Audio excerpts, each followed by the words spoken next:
김정은 대통령도 그렇고 서재필 씨도 그렇습니다. 충신과 역적은 그게 아니다. 이제 충신과 역적이라는 거는 고종한 때 뭐 충신한다 그게 아니고 법을 지키는 사람이 충신이요 법을 지키지 않는 사람은 역적이라고 했어요. 법을 안 지키는 사람 그건 맹유와 그런 얘기다. 그래서 안재홍 씨가 그 법을 만들면서 우리 전문에 능력을 최고로 관리하여 항구적 영국 경험과 인류 공명에 맞이한다. 그게 핵심입니다. 이게 칸트의 열린 민족주의. 열린 민족주의라는 게 이게 칸트의 퍼페추얼 피스, 영국 평화는 안중근의 동양 평화론에 나오는 겁니다. 자, 개인성을 바탕으로 능력을 최대화하도록 발휘하고 이게 안재홍 씨 그러니까 국민 대노 모든 사람은 직업을 통해서 행복을 얻는 거예요. 그러니까 서구 미국에서 공부에서 중요한 게 생명, 자유, 행복, 추구 이겁니다. 이게 우리 공법의 이겁니다. 지금 우리 헌법만 잘 지키면 통일 다 할 수 있고요. 이 굉장히 선진한 겁니다. 언론의 자유와 표현의 자유가 있습니다. 그러니까 언론의 자유는 1947년에 언론자유위원회 시간 좀 꺼내주세요. 언론자유위원회에서 규정을 하면서 그때는 더 프레스, 신문의 자유입니다. 언론의 자유입니다. 더 프레스, 신문의 그 프레스가 뭐냐? 신문, 방송, 라디오 뭐 다 이렇게 다 포함돼요. 영화까지 잡지 다 포함돼요. 그러니까 새로운 미디어가 나왔다고 새로운 거 만들지 말라고 했어요. 자, 그래 자유위원회 그리고 또 자유위원회가 하는 것은 적극적 자유, 소극적 자유, free from 뭐로부터의 자유. 이거는 정부 간섭하지 말아야 돼요. 그리고 free for 뭐를 위한 자유. 위한 자유는 아무리 자기가 얘기하고 싶어도 얘기할 수 없는 그런 분위기입니다. 자, 그래서 유튜브가 되면 옛날에는 프리덤 오브 더 프레스 그러면 액세스권 줘라. 그러니까 연방의 라디오 위원회가 1927년에 있고 FCC 페더럴 커뮤니케이션 커미션 FCC가 1934년씩 페어니스 도크린 그러니까 액세스권을 미디어에 줄 때 페어하게 줘라. 그러니까 그런 게 있었어요. 근데 1990년에 오면서 인터넷이 오면서 페어니스 도크린 다 없애버렸어요. 왜? 통신은 이게 워낙 빨리 변하고 이거 감당이 안 됩니다. 이제 그래서 다 없애버렸어요. 자, 그렇다면 미국 그 큰 나라가 말이에요. 연방수정헌법 1조 가지고 버티기에 힘들잖아요. 그렇지만 미국은 하는데 우리는 못해요. 우리는 공무원 숫자가 많아지만 미국은 그거 하나 가지고 금조 옥조처럼 해요. 네. 자, 그래서 유튜브 오면서 표현의 자유가 이게 언론의 자유가 아니라 표현의 자유. 자, 그런데 우리 언론 지금 뭐 했습니까? 김용남법 이렇게 했더니 화가 나가지고 박 대통령 막 그냥 뭐하냐스 JTBC 자료 요즘 뭐 성석규씨 뭐 연봉이 5억 7천 언론이 배고픈 언론이 무슨 5억 7천까지 받아 사기꾼 아니야 뭐 이런 얘기가 떠도옵니다. 자, 그래서 이 표현의 자유에 이게 유튜브가 가서 누가 가도 유튜브에 올릴 수 있는 이제 그런. 그런데 자, 이게 문제가 됐습니다. 문제가 되는데 정부가 얼마 전에 허위 조작 정보 자율규제 협의체라는 걸 만들었어요. 그런데 자율규제가 말이 안 돼요. 2018년 10월 2일 날 총리가 열린 국무회의에서 뭐를 얘기했냐면 지금 사생활 같은 거 막 하고 말이야 욕지거리 하고 대통령이 말이야 대통령 사생활을 얘기하고 뭐 그러니까 대통령 모독죄 그 대통령 모독죄 없다 이제 없어졌다 이제 이런 말이 되는데 막 이렇게 이해했습니다. 그래서 방통위원장 보고 이것 좀 경찰 검찰 이거 좀 하고 방통위원장은 대책 내놔 대책이 이겁니다. 그러니까 방통위원장 총리가 하니까 또 박광원 의원이 가짜 뉴스 규제한다는 법안을 지금 만들고 합니다. 그리고 김성수 의원은 OTT 그러니까 5G 시대에 아예 방송법에 신문법에 하지 말고 이 유튜브는 이런 법만 가지고 만들어라 하는. 지금 유튜브 하는 분들 지금 광고 지금 암암리로 참 압력이 많죠. 하기가 굉장히 힘들어요. 미국 사람들 보면 저 새끼 웃긴 놈들이다. 저것들 다 말이야 헌법 우리가 만들어줬는데 니들 헌법 정신 다 어기고 엉뚱한 짓을 하는 거 아니냐 하는 이제 그런 얘기가 나옵니다. 자, 김상진 유튜브의 구속 사건이 났습니다. 자, 자기 자신은 자기가 깨라. 김상진 하면 박근혜 대통령 왜 인권 유린 아니냐, 왜 구속시키냐 하는 이제 그걸로 문제를 삼았습니다. 삼았는데 그것을 싹 빼버리죠. 그래서 싹 빼버리고 구속했다가 막 자유운전수 들고 일어나니까 버려졌어요. 버려졌는데 그런데 이 자율규제라는 게 이게 용어가요. 가짜 뉴스와의 전쟁. 이게 어디에서 나오냐 그러면요. 1989년 조지 부시 대통령이 War on Drugs 그러니까 마약의 전쟁, 마약과의 전쟁 이런 게 있습니다. 마약과의 전쟁이 있는데 그 노태우 전 대통령이 그거를 범죄와의 전쟁 해가 1990년대 우리한테 써먹었습니다. 자, 그런데 부시가 조지 부시가 CIA 출신 아닙니까? CIA 출신인데 CIA 출신 해가지고 이거 선거했는데 27% 우리 문재인 씨가 한 30% 정도 될 겁니다. 27%밖에 안 돼요. 그랬더니 사람들 다 뒤로 돌아앉아 있었어요. 그러니까 정부에서 꼼수를 했네. 마약 전쟁을 가지고 익제시스 옥죄는 거죠. 사람 이제 검찰이 이제 막 옥죄 겁니다. 막 그냥 옥죄는 거죠. 익제시스 옥죄는데 그걸 다양한 어두에 써. 다양한 어두에 써. 그러니까 미국은 다유명 아닙니까? 다양한 어두에 맞게 그냥 옥죄입니다. 옥죄고 익제시스 절박함 그 다음에 컨스트레인트 옥죄는 거예요. 그러니까 절박한 뭐 이렇게 어디가 있어? 그 다음에 옥죄는 거. 그래가지고 1989년 9월 12일인가요? 9월 20일. 그러면서 10월 10일인가? 네. 한 20일간 얼마나 선전선동을 해놨던지 27%에서 63% 올라갑니다. 부시가. 그때부터 부시가 행정에 힘을 받고 합니다.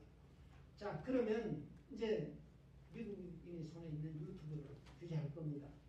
규제하면 이제 검찰이 이제 막 옥죄는 거죠. 옥죄면서 난동을 부립니다. 그래가지고 가짜 뉴스를 해가지고 사회가 가리슨 스테이트 그러니까 경찰 국가로 가는 그런 지경에 지금 가고 있습니다. 그래서 우리 변호사분들이나 우리 언론 담당하는 분들은 이때 우리 국민이 입작 집단에 대해서 참 기대가 많습니다. 여기에서 놓치면요 사회는 지금 갈등보다도 더 큰 갈등에서 경제뿐만 아니라 그러니까 사회가 갈등이 많다는 소리는 법이 작동 안 된다는 소리예요. 법이 너무 많다는 거예요. 그 독재를 한다는 소리입니다. 자, 여기에서 벗어날 수 있는 방법을 우리 개개인이 가지고 무장을 할 때 우리 사회가 헌법 정신에 따라서 지배되는 그런 사회가 올 걸 기대합니다. 고맙습니다.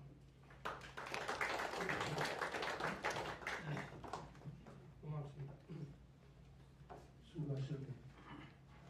상당히 길 줄 알았습니다만은 약간 긴장을 했는데 의외로 원고 양에 비해서 마지막 마무리를 아주 짧게 잘 해주셔서 고맙습니다. 미국 헌법까지 인용하시면서 우리 언론의 자유와 표현의 자유를 구분을 해서 새로운 뉴미디어 없을 뿐만 아니라 법률만능으로 해결해서는 안 된다. 마지막 방법은 결국은 우리 언론의 소비자인 각 개개인의 국민이 각성하는 길이 유일한 길이다. 그 정도로 요약할 수 있을 것 같습니다. 자, 이 발제에 대해서 네 분이 토론을 해주실 텐데요. 편의상 약 한 15분 정도 계획을 하시고 순서에 따라 우리 강 교수님 먼저.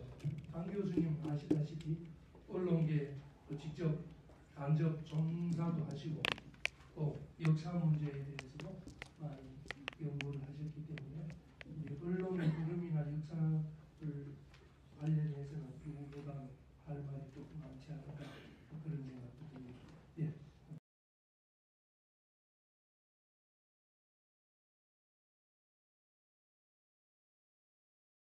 감사합니다.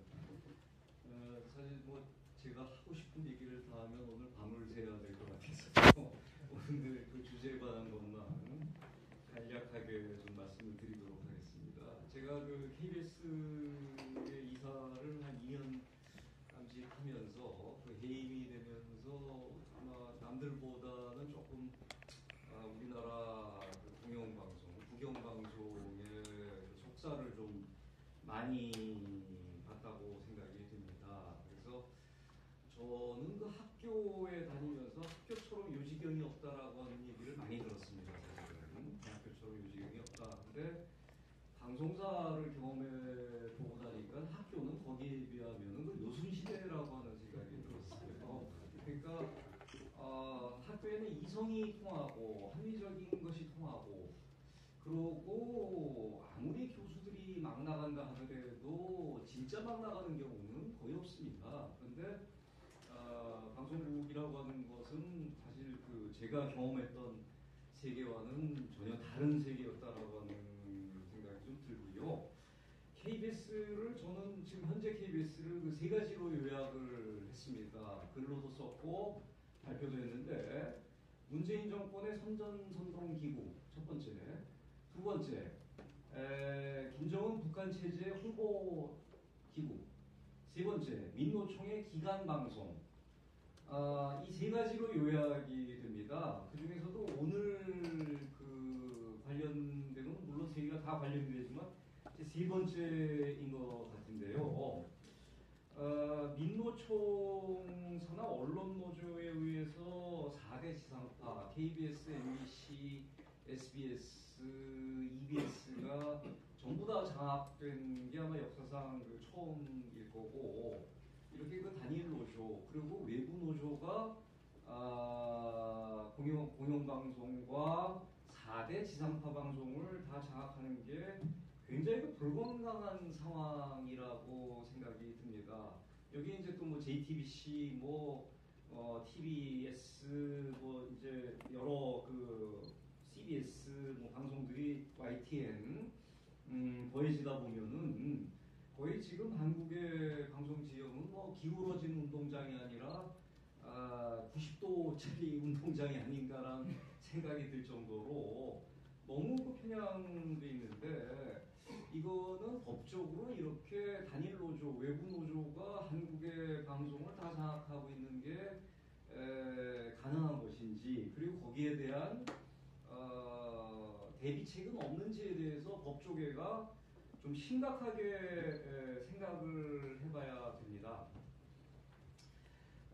페이크 뉴스에 관한 얘기를 이제 주로 하셨는데 저도 뭐 페이크 뉴스에 관한 얘기는 하겠지만 또 방송의 문제는 그 보도를 해야 될 거를 안 하는 게 또 이제 큰 문제 중에 그 하나이고 그리고 언론 노조가 갖고 있는 이중성이라고 하는 것은 이것은 그 상상을 불허합니다. 저는 이것을 그 집단적인 양심의 실종 상태 그렇게 얘기를 하는데요. 그 양심이라고 하는 게 집단적으로 없어져 버리는 현상이 생기는 것을 제 눈으로 봤습니다. 우리의 목적은 신성하기 때문에 수단은 어떻게 해도 된다. 그래서 그 많은 명언을 남겼죠. 그 KBS의 그 이노조, 언론노조 위원장이었던 그 성재호 위원장이 우리는 진실 보도보다는 정의 보도에 관심이 많습니다라는 얘기를 이제 국회에서 얘기를 했는데, 정의는 본인들이 생각하는 정의고 그 정의를 위해서는 어떤 수단을 써도 된다라고 하는 그 무서운 함의가, 사실은 그 전체주의적인 함의가 숨어 있었습니다. 자, KBS의 예를 들겠습니다. 지금 지도부는 여러분들이 다 잘 아시다시피 그 언론노조 출신이나 친언론노조 성향인 사람들이 그 경영권을 갖고 있는데, 경영진을 구성을 하고 있는데, 이게 더 무서운 것은 사실상 KBS를 지금 좌지우지하고 있는 사람들은 언론노조의 그 실세 4인방에 의해서 주도가 되고 있습니다. 그러니까 이것은 그림자 정부라고 하죠. 그 그림자 정부가 KBS를 좌지우지하고 있는 것은 이제 많은 사람들이 알고 있고, 일노조에서 노조에서 그것도 실세도 보니까 네 사람이 순서가 있더라고요. 1호, 2호, 3호, 4호 그렇게 나가는데, 1호 김성일, 2호 엄경철, 3호 최선욱, 4호 이도경, 이 네 사람에 의해서 대개 그 부장급들이나 이제 국장급입니다.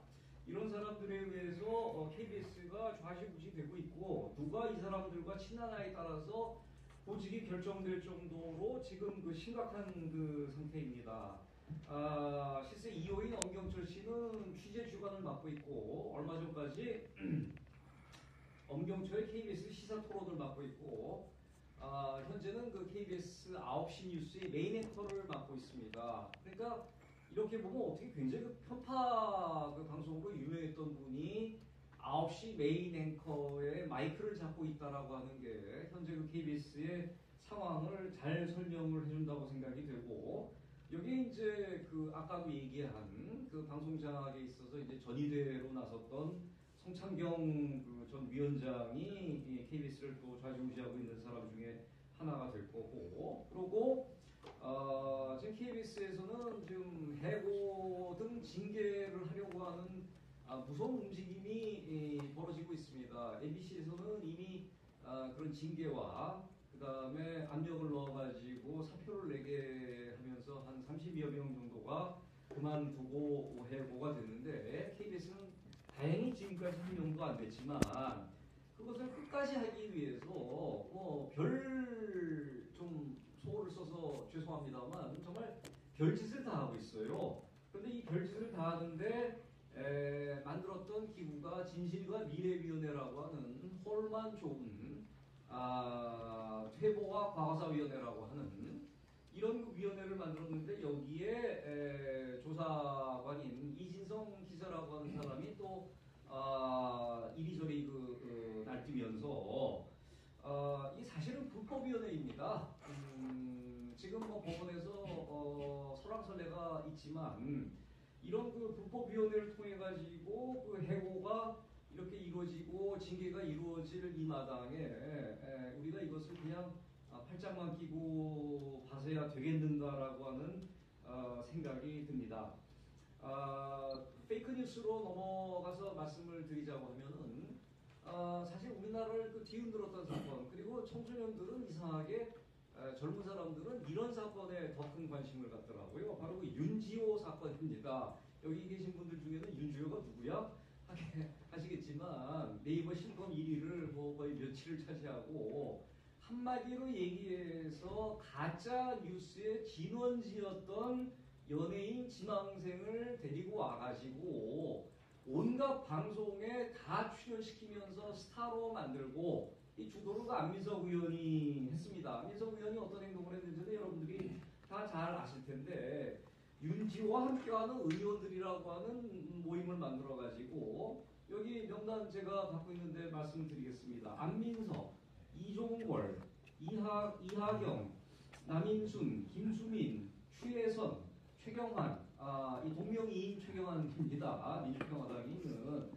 이러다가 이게 다 가짜인 게 밝혀지니까 지금 와서는 우리랑 상관없어요. 뭐 안민석 의원에게 물어보세요. 안민석 의원은 또 거기에 대해서 며칠 전에 그 해명 같지 않은 그 해명 발언을 하고 있는데, 이 아주 짧은 기간 동안 한국에 있다가 캐나다로 그 도망치듯이 그 도망을 갔는데 많은 진짜 그 화제를 부렸죠. 그런데 이 짧은 기간 동안에 방송에 윤지호라고 하는 사람이 무려 15번을 출연을 했고 어마어마한 시간을 출연을 했습니다.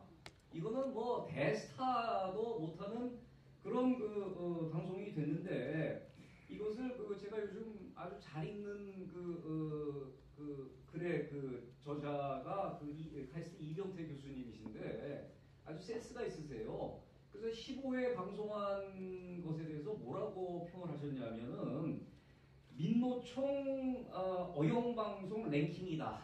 누가 더 많이 방송했나, 누가 더 자주 했나를 따져보면은 그 다음에 페이크 뉴스 방송 랭킹이다. 이렇게 그 표현을 했습니다. 자, 지금 그 제가 그거를 샅샅이 얘기를 하겠습니다. KBS에서는 무려 5회에 걸쳐서 윤지호를 출연을 시켰습니다. 방송을 했다는 얘기가 아닙니다. 5번 출연을 시켰고, 특히 오늘 밤 김제동에 아까 그 손석희의 그 월급이 5억 몇천이라고 하셨죠? 김제동은 출연료를 1년에 7억을 받습니다. 7억을.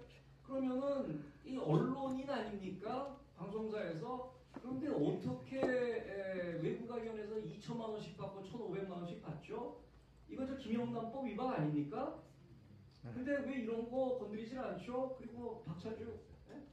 글쎄 고발하기로 했는데 저는 그 지금 검찰 그 법원의 그 행태를 봤을 때 큰 기대를 걸고 있지 않습니다. 겨우 그 박찬주 대장 뭐 하면서 그거를 뭐 김영란법으로 걸었는데 김제동에서 2번이나 출연시켜가지고 뭐 온갖 얘기를 페이크 뉴스를 그 떠들게 하고 JTBC 3회입니다. 물론 그 손석희 그 프로에도 당연히 나왔죠. TBS 2회, TBS 정관용 그 프로 포함해서 2회, MBC 뉴스데스크 1회, SBS 8시 뉴스 1회, YTN 1회 이렇게 그 페이크 뉴스에 아주 그냥 산실 역할을 해주다가 이게 가짜인 게 밝혀졌는데도 불구하고 어느 한 방송사, 한 국회의원 잘못했다고 얘기하지도 않아요. 그래서 방송심의위원회는 지금 뭐 하고 있는 겁니까? 이런 거를 그 해야 하는 게 방송심의위원회가 아니겠습니까? 그래서 아까 얘기로 좀 돌아가가지고 이 경찰, 검찰, 법원이 지금 방송사에서 일어나고 있는 불법 행위들이 너무나 많습니다. KBS 정필모 부사장 불법으로 임명된 겁니다. 법적으로 임명될 수가 없는 사람을 무리하게 임명을 했는데도 불구하고 이게 왜 고발이 됐는데 진행이 안 될까요? 그리고 공영노조가 제일 큰 타겟인데 진실과 미래위원회, 수축위원회 여기서 그 조사 과정에서 많은 불법이 자행됐는데 경찰은 왜 여기에 대해서 이상한 수사를 하다가 갑자기 면죄부를 주는지 무혐의, 증거 불충분. 저는 그 경찰, 검찰 그 법원이 언론만큼이나 자율성, 그 다음에 독립성을 지켜야 되는데 그것이 전혀 안 되고 있기 때문에 큰 문제라고 생각이 되고 있습니다. 더 얘기하고 싶은 얘기는 많지만 저에게 주어진 시간이 이제 거의 다 되고 있기 때문에 방송은 지금 지나칠 정도의 민노총사나 언론노조 장악하에 돼 있다. KBS는 특히 4인방이라고 하는 공식적이지 않은 비선 조직에 의해서 이게 움직여 나가고 있다. 이거 나중에 전부 다 감옥 갈 일들이에요. 전부 특검될 일이라고 생각하고 있는데 저는 그렇게 생각하고 있는데 여러분들 생각은 어떠십니까? 이런 거 전부 특검으로 가야 된다고 생각하지 않으세요? 네. 저는 그렇게 그 생각을 하고 있습니다. 그 다음에 두 번째 그 유튜브에 관한 얘기는 제가 짧게 얘기를 하도록 하겠습니다. 그래도 방송보다는 좀 자유로운 분위기지만 반정부, 반중적인 발언을 하는 사람들에 대해서는 여지없이 그 징계가 들어와가지고 계정이 폭파된다든가 활동을 중지시킨다든가 그런 그 일들이 벌어지고 있기 때문에 여기에 대한 그 대비책도 필요하다. 그런 말씀을 드리고 제 토론은 여기서 마치도록 하겠습니다. 이상입니다. 예, 강 교수님 수고하셨습니다. 강 교수님께서는 특히 방송에 대해서 본인의 체험을 중심으로 해서 아주 열정을 가하신 것 같습니다. 저도 이 자리에서 처음 들었습니다만 그 표현이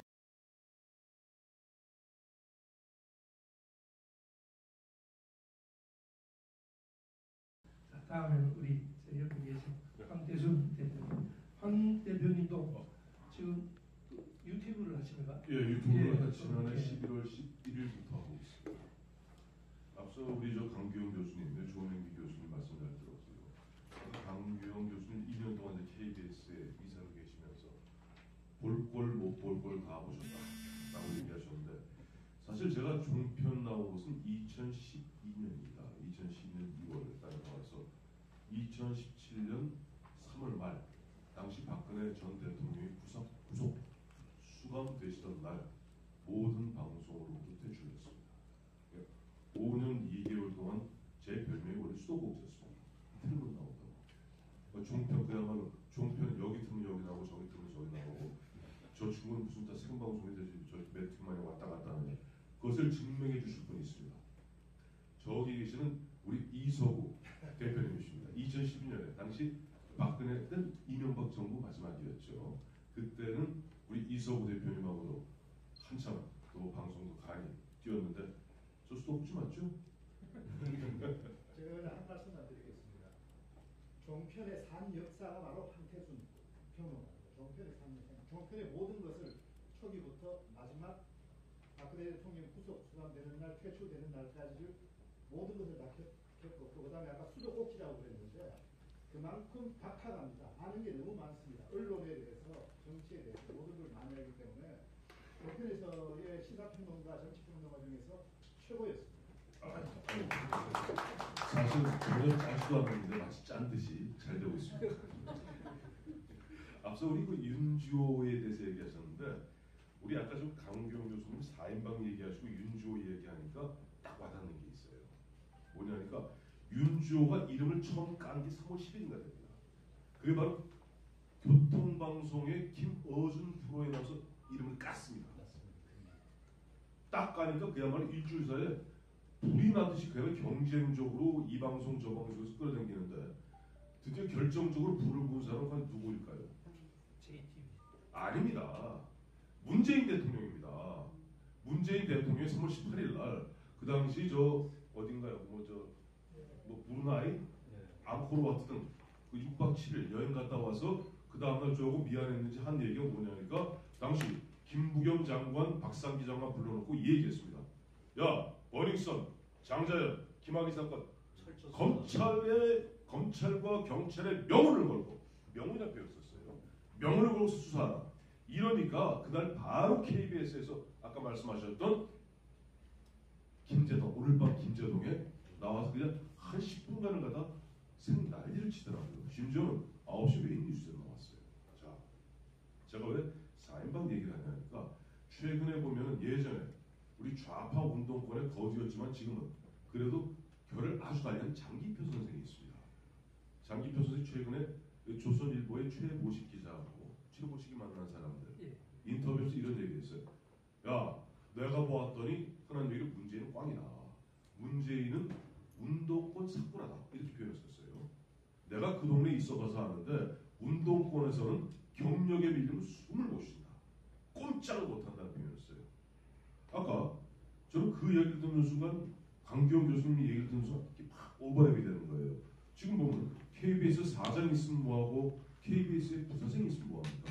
아까 4인방에서 주력표로 한다면서요. 지금 대한민국에 문재인 대통령 갖다가 자리에 앉혀놓고 주력표로 가는 또 대한민국에서 4인방이 있습니다. 아시죠? 민주노총, 민변, 전교조, 참여연대입니다. 여기서 무슨 명령을 무슨 암시를 갖다가 대통령에 주었는지 대통령 6박 7일 여행 갔다 오자마자 마치 옛날 마오쩌둥이 대자보의 사령부를 포격하라 라고 오다를 때리니까 그 다음부터 홍위병들이 미쳐 날뛰듯이 대한민국에서 이런 일이 벌어졌을까요? 그리고 이런 일이 벌어지면서 사실은 저는 사실 오늘 당초 여기 좀 참여해 주십사 했을 때 굉장히 겁을 많이 먹었어요.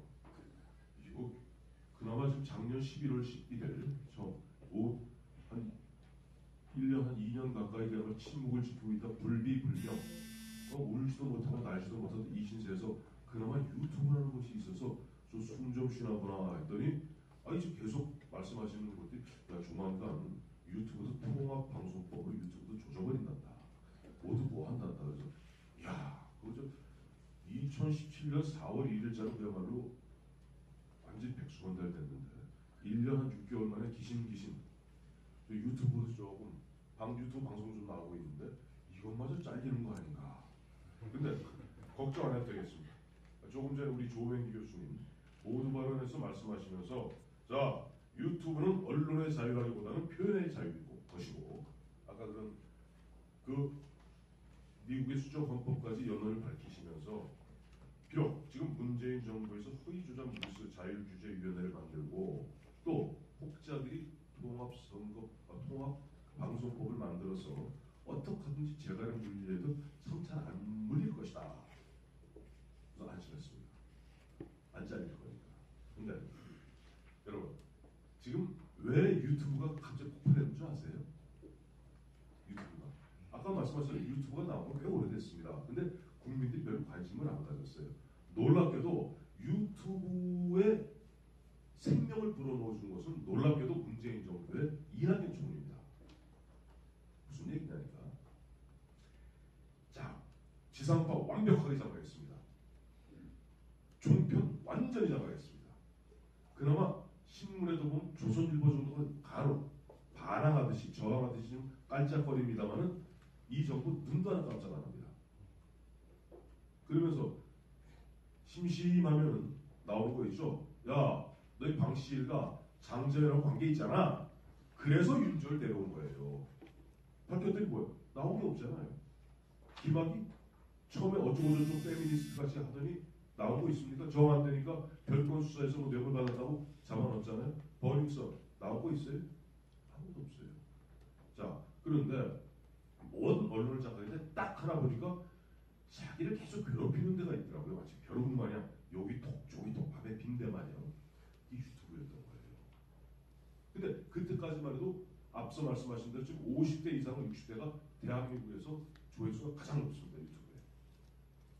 근데 작년 사실 10월까지는 유튜브 저도 잘 몰랐어요. 제가 11월 11일 날 첫 방송을 시작했으니까 그래서 물론 방송은 한 13일입니다만 왜냐하니까 작년 9월 26일 이낙연 총리가 대한민국을 대표해서 어디를 가야 되냐면 베트남을 갑니다.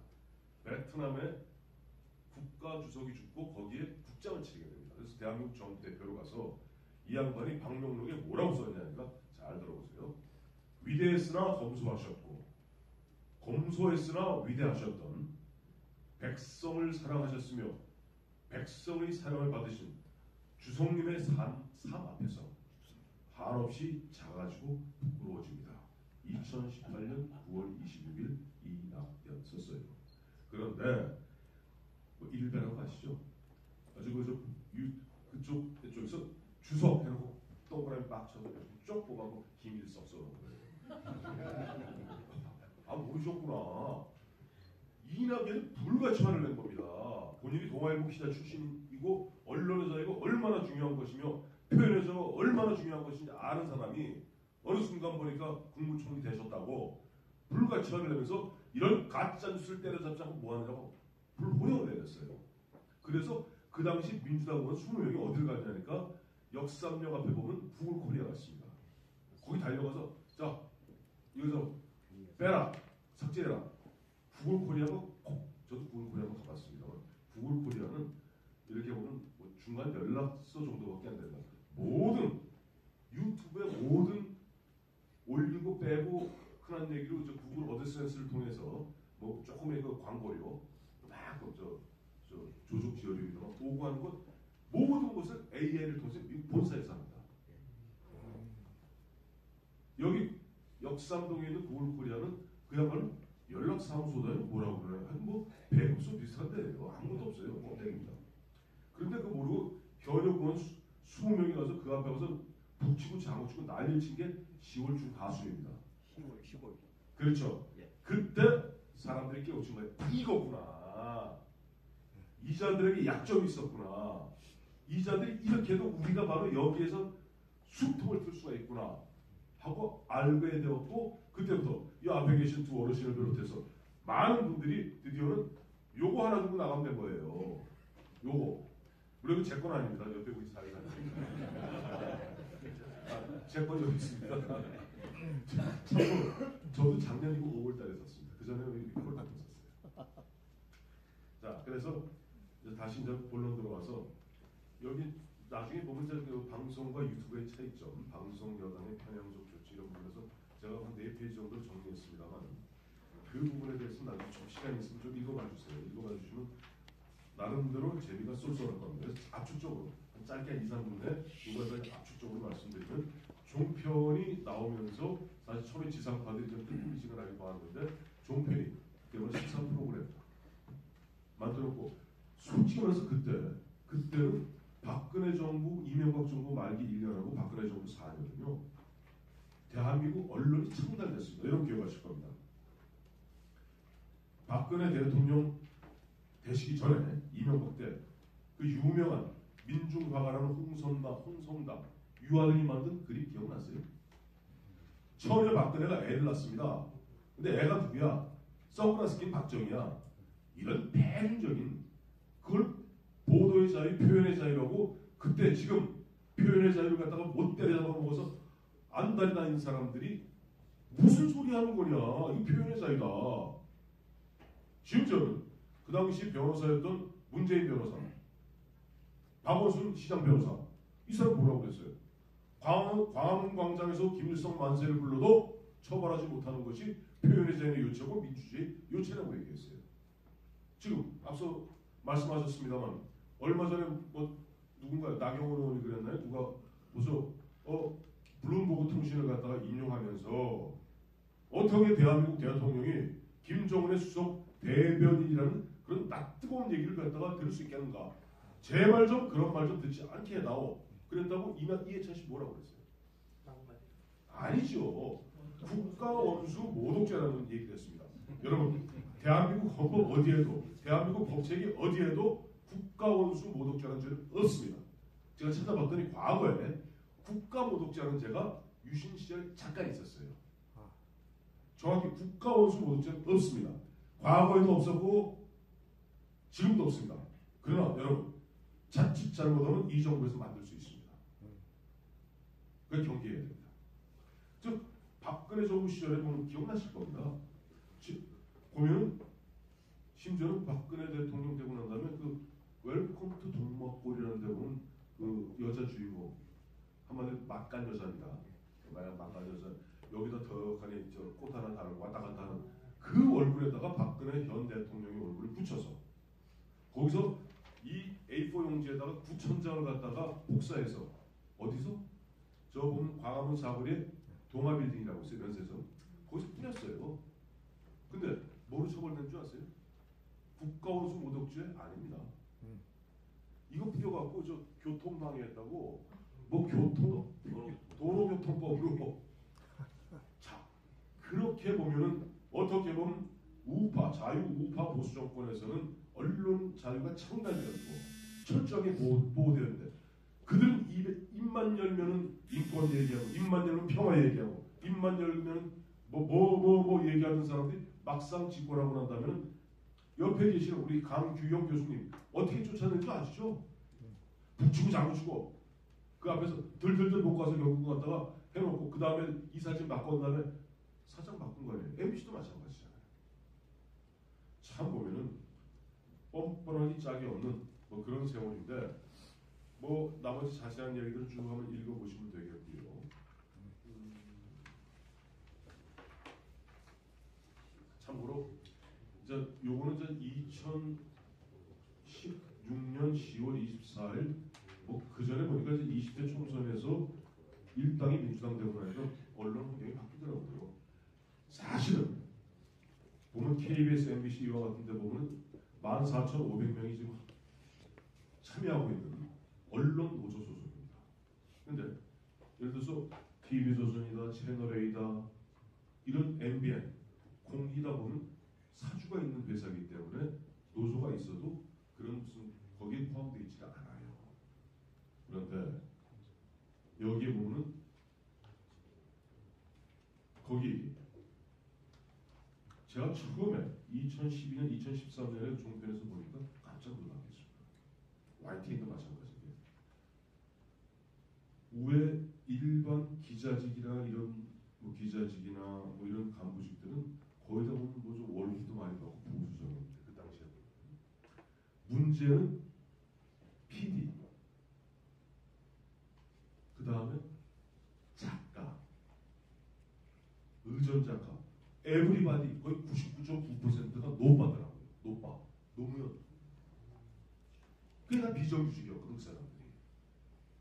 그 사람 PD나 이런 사람들 비정규직인 이 사람들 그야말로 저기에 가득 차 있었던 거예요. 그래서 제가 그 당시에 보면 그 당시 새누리당 의원들이 당시 이제 뭐 밥 먹자 뭐 하자면 나는 경고를 했습니다. 이게 잘못하면 당한다. 이게 그야말로 가랑비에 못 젖듯이 당할 수 있으니까 철저하게 경계하고 대비해야 된다. 멍하니 있더라고요. 멍하니 계속 당했죠. 그래서 2016년 박근혜 최순실 게이트가 터지고 나고 하니까 이게 여러분 기억하실 겁니다. 최순실 게이트 터지고 JTBC의 그 손석희는 그야말로 완전히 나플스 역할을 하고 그야말로 모든 모략 앞장서고 있는 가운데 그동안 사실은 은인자중하고 암약해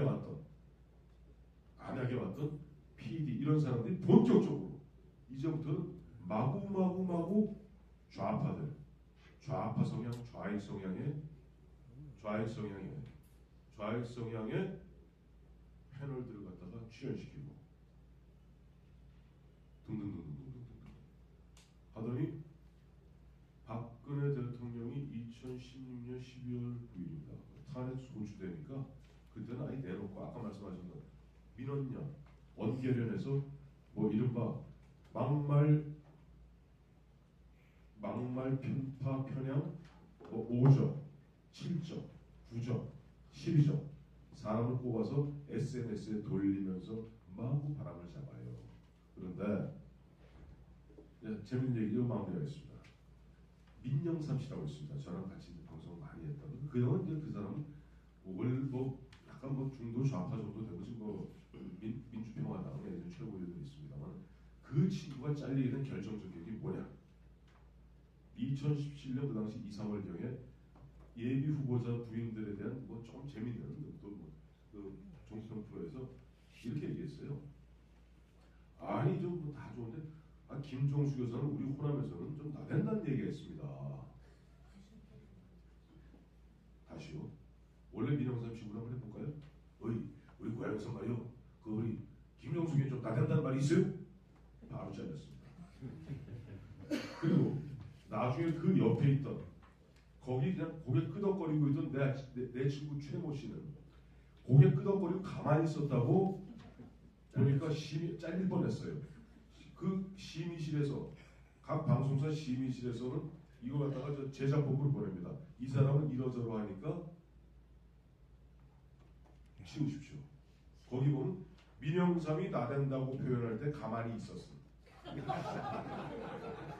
거짓말 같죠? 저는 그래서 정권이 바뀌게 되면 반드시 그 친구는 그래서 그걸 갖고 있어요. 카피. 개새끼들이고. 갖고 있다니까. 개새끼는 아닙니다. 사람 새끼. 자, 그런 식으로 보면 지금 한 2년 동안 물린 가운데 드디어 아까 윤석열 말씀하셨는데 드디어 이 사람들 목숨을 거는 게 있어요. 2020년 지금 여론조사 여러분 믿지 마십시오. 0.75% 맞습니다. 현재 흐름으로 봤을 때 제가 아는 여론조사 전문가들 뭐 공개하는 얘기가 내년 4월 15일 총선에서 별다른 현재 상태 좋습니다. 현재까지 딴짓만 하는 현 상태로 언론의 재갈 물려도 좋습니다. 다 이렇게 가도 민주당은 80석을 못 얻는다는 게 과학입니다. 이건 과학이에요. 그러면 뻔히 합니다. 무슨 짓을 하겠어요? 두 가지 짓 합니다. 첫째, 우파의 분열. 둘째, 하나는 얘기는 조십니다. 검찰의 칼로. 바로 그 검찰의 칼로 누가 공동 운명체인 윤석열 서울중앙지검장 검찰총장 시켜서 조지고 들어갈 겁니다. 그러니까 제 결론은 마지막 숨통 유튜브 시대가 돌아있으나 저들 또한 자기들이 내년 총선에서 깨지면 2022년 대통령 선거는 정상적으로 치러진 3월 2일인가 3월 3일입니다. 많은 사람들이 5월로 생각하시는데 아닙니다. 문재인 대통령의 임기가 5월 9일까지일 뿐이고 5월 9일까지고 선거는 3월 초에 치릅니다. 거기서 내년 총선에서 자기들이 지켜내지 못하면 대선에서 깨지게 되고 대선 깨지면 자기들이 어떤 운명에 빠지는지 왜? 자기들이 나쁜 짓을 했기 때문에 해서는 안 될 짓을 했기 때문에 알고 있습니다. 그러니까 어떻게 한다고요? 지금 앞으로 남은 10개월 동안 수단 방법을 가리지 않고 안면몰수하고 그야말로 어떠한 지시라도 마침 오면서 뉴스를 보니까 이해찬 대표 단독 국회의원이겠다고 호언장담하고 나서고 있습니다. 그러니까 아까 두 분 조명기 교수님, 강규민 교수님 결론 공히 국민들, 시민들이 눈을 부릅뜨고 마치 우리 홍콩에서 눈을 부릅뜨고 지켜보듯이 중국 공산당은 그런 결연한 자세가 없으면 저 사람들은 무슨 지시를 할 그런 사람들이다 하는 부분으로 말씀하시도록 하겠습니다. 감사합니다. 예, 황태준 대변인 수고 많으셨습니다. 저도 이 자리에서 우리 황 대표님이 수도꼭지라는 별명도 처음 알았습니다. 종편의 역사를 함께 하시고 틀면 나오는 수도꼭지일 뿐만 아니라 우리 이소구 대표님은 아는 게 많아서 수돗물처럼 또 줄줄 샌다는 명실상부한 토론 내용을 잘 들었습니다.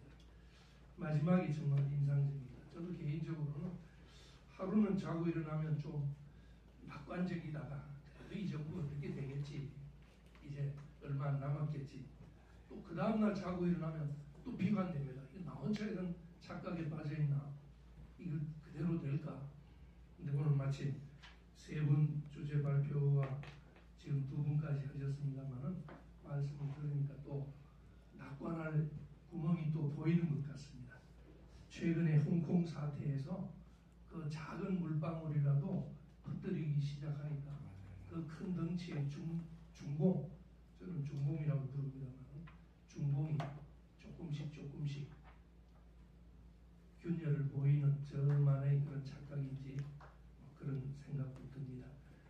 여하튼 마지막에 당부를 하셨죠. 우파의 분열만 막고 또 검찰이 미친놈처럼 칼춤만 추지 않는다면 우리에게도 희망이 있다고 말씀하신 게 그래도 희망을 주신 것 같습니다. 자, 그럼 저 오른쪽에 계시는 우리 배호연 공무원님한테 맡기겠습니다.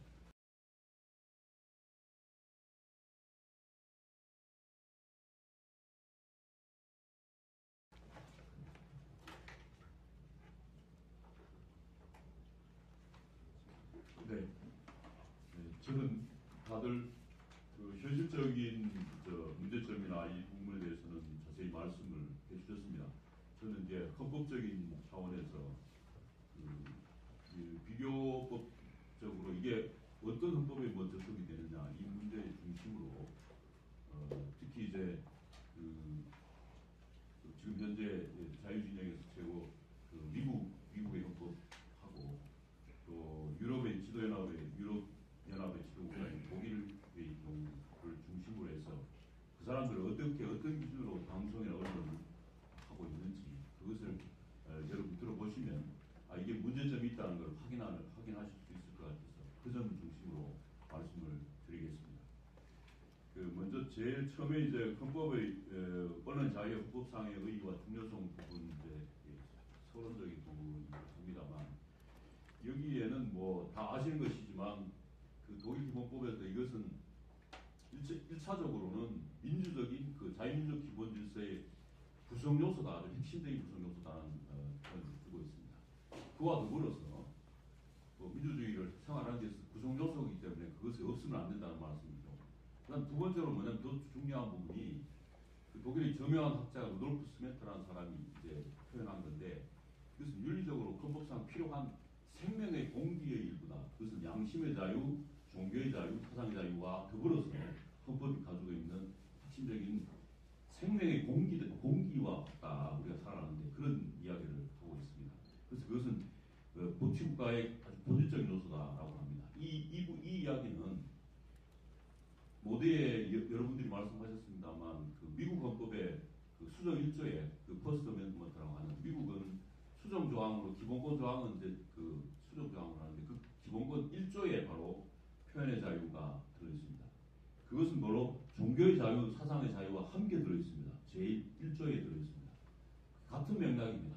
그렇기 때문에 이것은 아주 핵심적인 것이다. 미국에서는 더더군다나 그 창조하는 지적 소유권, 지적 재산권을 굉장히 중요하게 생각하는데 그것도 여기 퍼스트 어멘트 수정에서 나옵니다. 인간의 정신적 작용 그 부분을 두 가지가 핵심적으로 이 언론의 자유는 그렇게 중요하다는 표현의 자유가 그렇게 중요하다는 말씀을 먼저 모두 드리고 우리 헌법재판소 판례도 마찬가지입니다. 같은 맥락입니다. 그거는 이제 제가 페이퍼를 한번 읽어보시고 그다음에 본론으로 바로 들어가겠습니다. 그중에 이제 공영방송의 이제 그 우리 공영방송의 편향성 문제를 미리 다 여러분들이 말씀하셨습니다.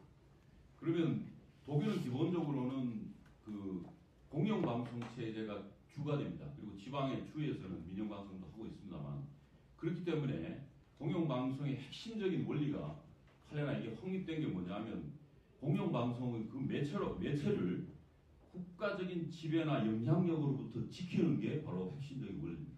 두 번째, 사전에 지배적인 언론 권력의 생성을 방지하는 데 있습니다. 그렇기 때문에 이게 공기가 되기 때문에 중립적인 역할을 합니다. 아까 제가 모두에 말씀드린 것처럼 종교가 국가의 정교분리처럼 별개의 영역이듯이 언론도 마찬가지 그 밑에서부터 국민 밑에서부터 그런 생명의 공기가 샘솟듯이 할 수 있도록 국가의 지배적인 것을 방지하는 것은 핵심적인 원리가 있습니다.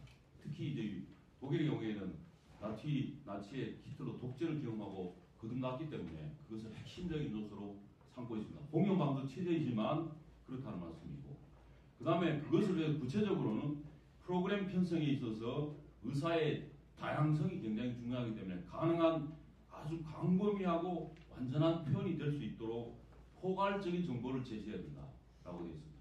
편향적인 건 절대 제시하면은 그것은 바로 법 위반이고 헌법 위반이 된다는 말씀입니다. 그게 핵심적인 요소입니다. 그 다음에 미국도 마찬가지입니다. 미국은 기본적으로는 민영방송 체제입니다. 여러분 아시다시피 뭐 대표적인 그 폭스뉴스는 이제 그 리퍼블리칸 경향이 좀 있고 공화당 쪽 경향 우파 경향이 좀 있고 CNN은 좌파 경향이 좀 있고 그렇지 않습니까? 그건 이제 경쟁 체계로 자유경쟁 체제로 누가 이제 자주지하는 게 아니고 민영방송 체제를 중심으로 되어 있습니다. 그러나 거기에도 공영방송법이라는 게 있습니다. Public Broadcasting Act라고 있는데 그것은 국가 예산이 들어가는 거예요. 그런데 비상업적인 교육방송이라든지 라디오, 텔레비전 방송 같은 공영방송 국가 예산이 조금이라도 들어가는 경우에는 룰을 정해놨습니다.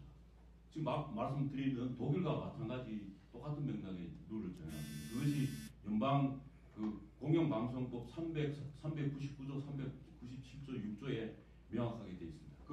거기에는 어떻게 되냐면 그 다양한 정보원으로부터 그 정보를 얻을 수 있고 그 방송이 품격과 다양성과 창의성과 우수성과 혁신을 갖출 수 있도록 그것이 가능할 수 있도록 만들어야 된다. 기관도 그렇고 그 시청자나 청취자들이 그 매체를 소유하고 있는 관리자의 정치적 이념적인 입장으로부터 차단할 수 있는 그 기본적인 원칙을 가지고 있어야 된다. 어떤 정치적인 의사를 가지고 방송을 해서는 안 된다는 겁니다. 그 법에 저촉되고 바로 그 헌법의 언론 자유에 저촉된다는 것입니다. 그것이 명백히 되어 있고 그것에 대한 판례가 대표적인 판례가 연방통신위원회와 여성유권자연맹 캘리포니아 여성유권자연맹에 관한 그 사건인데 거기에서도 명시적으로 5대4로 걸렸습니다만 명시적으로 판결을 했습니다. 이게 바로 법리입니다. 독일이나 미국이나 같은 법입니다. 공영방송은 그렇게 운영해서는 안 된다는 말씀입니다. 그 말씀을 드리고 이제 그 두 번째로 이제 말씀을 드릴 부분은 최근에 이제 그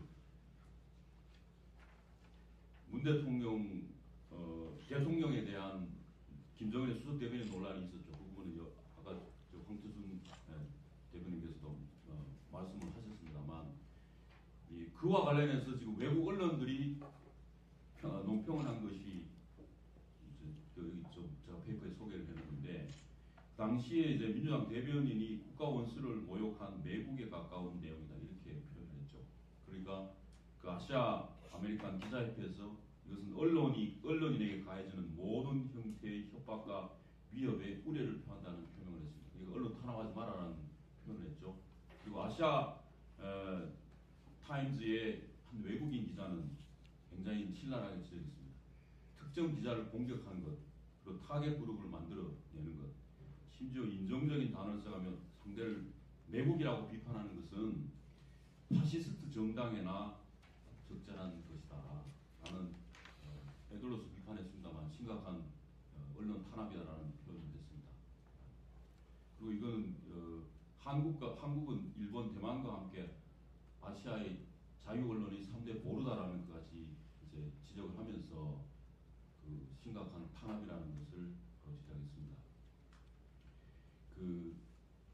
이제 국가원수 모독죄에 관한 저는 아까 황태순 대표님 말씀을 하셔서 그게 이제 정확한 내용입니다. 그런데 헌법재판소에서 이게 그 과거의 구법률도 위헌이라고 결정을 했습니다. 그것은 당시에 계엄 선포 당시에 이게 살아 있었을 때에 그 계엄으로 인해서 피해를 받았다고 해서 재심 청구를 해서 헌법재판소에서 그 제기된 건데 2015년에 결정이 났습니다. 이게 위헌이다. 이 조항 자체가 위헌이다. 왜냐하면 그 어떤 사람이 그렇게 발표를 하면 정부 비판적인 그 발표를 하게 되면 정부 기관은 여러 가지 자료가 많지 않느냐. 그러면은 거기에 반박할 근거를 제시하고 반박하면 된다. 그것의 판단은 그 일반 국민들이 하는 것이다. 라는 취지입니다. 그래서 그것을 형사처벌하는 것은 표현의 자유의 위반이다라는 그 헌법재판소 결정을 한 바가 있습니다. 그럼에도 불구하고 그런 발언을 했죠, 대표가. 그래서 이것은 말하자면 그 민주주의 운동의 민주주의 운동의 대부라고 하신 분이 그런 말씀을 하시는 게 좀 저는 안타까운 일입니다만 그런 이야기가 있었습니다. 그와 관련해서 제가 미국 그 뒤에 이제 그 김상진 씨 유튜버와 관련된 부분하고 지금 대통령에 대한 그 불모 통신의 그와 관련된 이제 이 말하자면 표현과 관련해서 유사한 케이스가 미국 케이스가 있어서 제가 하나 소개를 해드릴까 합니다. 이 사건은 이제 당시에 월남전이 한창 진행이 되었을 때입니다. 1966년에 일어난 사건인데요. 이것은 그 워싱턴 마뉴먼트라고 높은 탑이 있죠. 거기 그 광장에서 일단은 20대 초반 또는 10대 후반에 있는 이제 사람들이 토론을 벌였어요. 왜냐하면 당시에는 64년부터 73년까지가 여러분 잘 아시는 것처럼 베트남 전쟁 시기였는데 베트남 전쟁은 우리가 알고 있는 것보다는 굉장히 깁니다. 55년부터 75년까지 20년 전쟁입니다. 거기에는 당시에 냉전 시대의 전쟁인데요. 일종의 그 베트남의 남북 간의 전쟁이기도 하지만 그 동서 냉전, 자유진영과 공산주의 진영의 그 냉전의 대리 전쟁, 국제전 양상이었습니다. 그래서 당시에 총 18개국이 전쟁에 참가했습니다. 자유진영은 11개국, 미국을 비롯한 우리 대한민국도 있습니다만 공산진영은 소련, 중국을 비롯한 북한도 있습니다. 7개국이었습니다. 당시에 230만의 군인이 거기에 전투를 벌였고 그중에 전사자가 140만이고 민간인은 60만이 사망을 했습니다. 그런 사건인데 그때 국제전까지 라오스, 캄보디아까지 확전이 됐을 때가 바로 64년부터 73년까지인데 그 시기가 66년 그 사이에 있는 겁니다. 그래서 미국이 징집령을 발동을 했습니다. 그래서 그런 국가적인 전쟁을 하는 그런 시기였어요. 그 당시에 대통령이 존슨 대통령이었는데 이제 파병을 했죠. 그런데 그 부분과 관련해서 이 지금 그 토론을 하면서 반전하고 이제 학생 젊은 사람들이 반전하고 있겠죠. 그 마니먼트 강단에 토론하면서 뭐라고 했냐면 내가 최근에 그 친척검사를 받았다. 징집 대상이 1A를 받았다. 최고 우수를 받았다. 그래서 내가 군대 갈지 모른다. 근데 나는 안 가겠다. 만약에 나 그렇다고 해서 징집을 한다고 하면 내가 총을 그 받은 총을 제일 먼저 겨룰 대상이 누구냐? LBJ다. 린든 존슨이다. 이게 이니셜로 그렇게 말했어요. 토론하면서. 그리고 그걸 보고 어떤 사람이 이제 경찰이나 이렇게 누구 고발을 받고 해서 체포해서 미국 법에는 대통령에 대한 신체적인 생명과 신체적인 위협을 가하는 경우 구체적으로 고의적으로 형사처벌하도록 그런 규정이 있었습니다. 당시에. 근데 이게 지금 전시지 않습니까? 국군 통수권자잖아요. 당시에. 그러니까 사실은 그게 적용할 가능성이 있을 수 있죠. 왜냐하면 당시에 지금 제가 말하자면 배경을 말씀드리는 이유입니다. 평시가 아니고 미국도 전쟁, 국제전을 하고 있는 냉전이었기 때문에. 그래서 기소가 됐어요. 그래서 항소심에서 이게 유죄가 나왔습니다. 그런데 연방대법원에까지 왔습니다. 연방대법원에 왔는데 연방대법원이 어떻게 판결했느냐? 이것은 실제로 일어난 일은 그 표현 방식이 매우 거칠고 공격적이지만 그것은 대통령의 정책에 대하여 반대하는 것일 뿐이지 그 생명의 위협을 하는 것은 아니다라고 해서 무죄 판결을 했습니다. 그 말씀을 이제 드리는 거예요. 이게 표현의 자유가 그렇게 중요하다. 당시 전시였음에도 불구하고 미국이 그렇게 판결했다라는 말씀을 소개를 드립니다. 이것은 아까 말한 지금 뭐 윤석열 그로 해갖고 유튜브에 하는 그 내용하고 지금 나경원 대표가 한 거하고 브루보우 통신하는 거 같은 맥락입니다. 그래서 소개를 드렸습니다. 끝으로 이제 유튜브 이제 구속 사건 관련했습니다만 유튜브 가짜 뉴스에 대한 규제에 관한 지금 그 문제입니다. 규제 문제는 자유민주주의 사회는 헌법재판소 우리 헌법재판소 판례인데요. 자유민주 사회는 정부의 무류성 오류가 없다라는 걸 믿지 않습니다. 정부는 뭐 인간이 구성하고 하는 것이기 때문에 그렇기 때문에 오히려 권력을 가진 자가 오류를 범하면은 그 영향은 대단히 크다라는 것이 역사적인 경험입니다. 그러니까 히틀러 나치 독재의 경우에는 세계대전까지 일어났지 않습니까? 그렇기 때문에 그 단순히 이 개인의 표현의 자유는 다른 기본권의 아주 우선적인 그 헌법상의 지위를 이끌어지는 이유가 바로 단순히 개인의 자유에 그치는 것이 아니라 통치권자를 비판함으로써 스스로 국민이 주권자잖아요. 그러니까 주권자라는 그러니까 그 자기 스스로 자기 정치를 하는 것이기 때문에 그런 이념을 가지고 있는 것이기 때문에 이 부분에 대해서는 표현의 자유가 우선하다는 말씀을 모두에 드리고 그 다음에 이제 독일의 판례인데요. 정신적 과정의 자유는 순수 의사 표현으로 정신작용을 순수한 의사 표현을 방지하고자 하는 입법을 하는 것은 그 자체가 바로 처분적인 입법이고 그것은 법이 형량할 필요도 없이 국가이익이나 뭐 형량할 필요 없이 그게 진짜 나가다 형량할 필요도 없이 그것은 그 자체로 위헌이다라는 게 독일 판례 이론입니다. 따라서 이와 같은 입법 자체가 할 수도 없을 뿐만 아니라 그런 자체 입법을 하는 순간 그것은 처분적 입법으로 위헌이라는 말씀을 드리고 그 다음에 그거에 따라서 위원회를 만들고 무슨 그 입법이 그러한데 구체적인 그 행정을 그렇게 하는 것도 마찬가지라는 효과라는 말씀을 드립니다. 헌법재판소는 국가는 단순히 어떤 표현이 가치가 없다거나 유해하다는 주장만으로 그 표현에 대한 규제를 정당화시킬 수 없다라고 우리 헌법재판소가 판단한 바가 있습니다. 이식으로 선언을 했습니다. 그것을 끝으로 말씀드리고 결론적으로는 그 모두의 이제 개사분 한 분 두 분도 윤 대표나 우리 대원 대표님도 말씀을 하셨습니다만 자유민주주의 국가에서 앞에서 독일이나 미국 그것에서 마찬가지 말씀드린 것처럼 이 언론 표현의 자유, 언론의 자유는 사법주의의 가장 기본적인 가치고 다른 기본권에 비해서도 우월적인 지위에 있는 특수한 기본권이라고 말씀하셨습니다.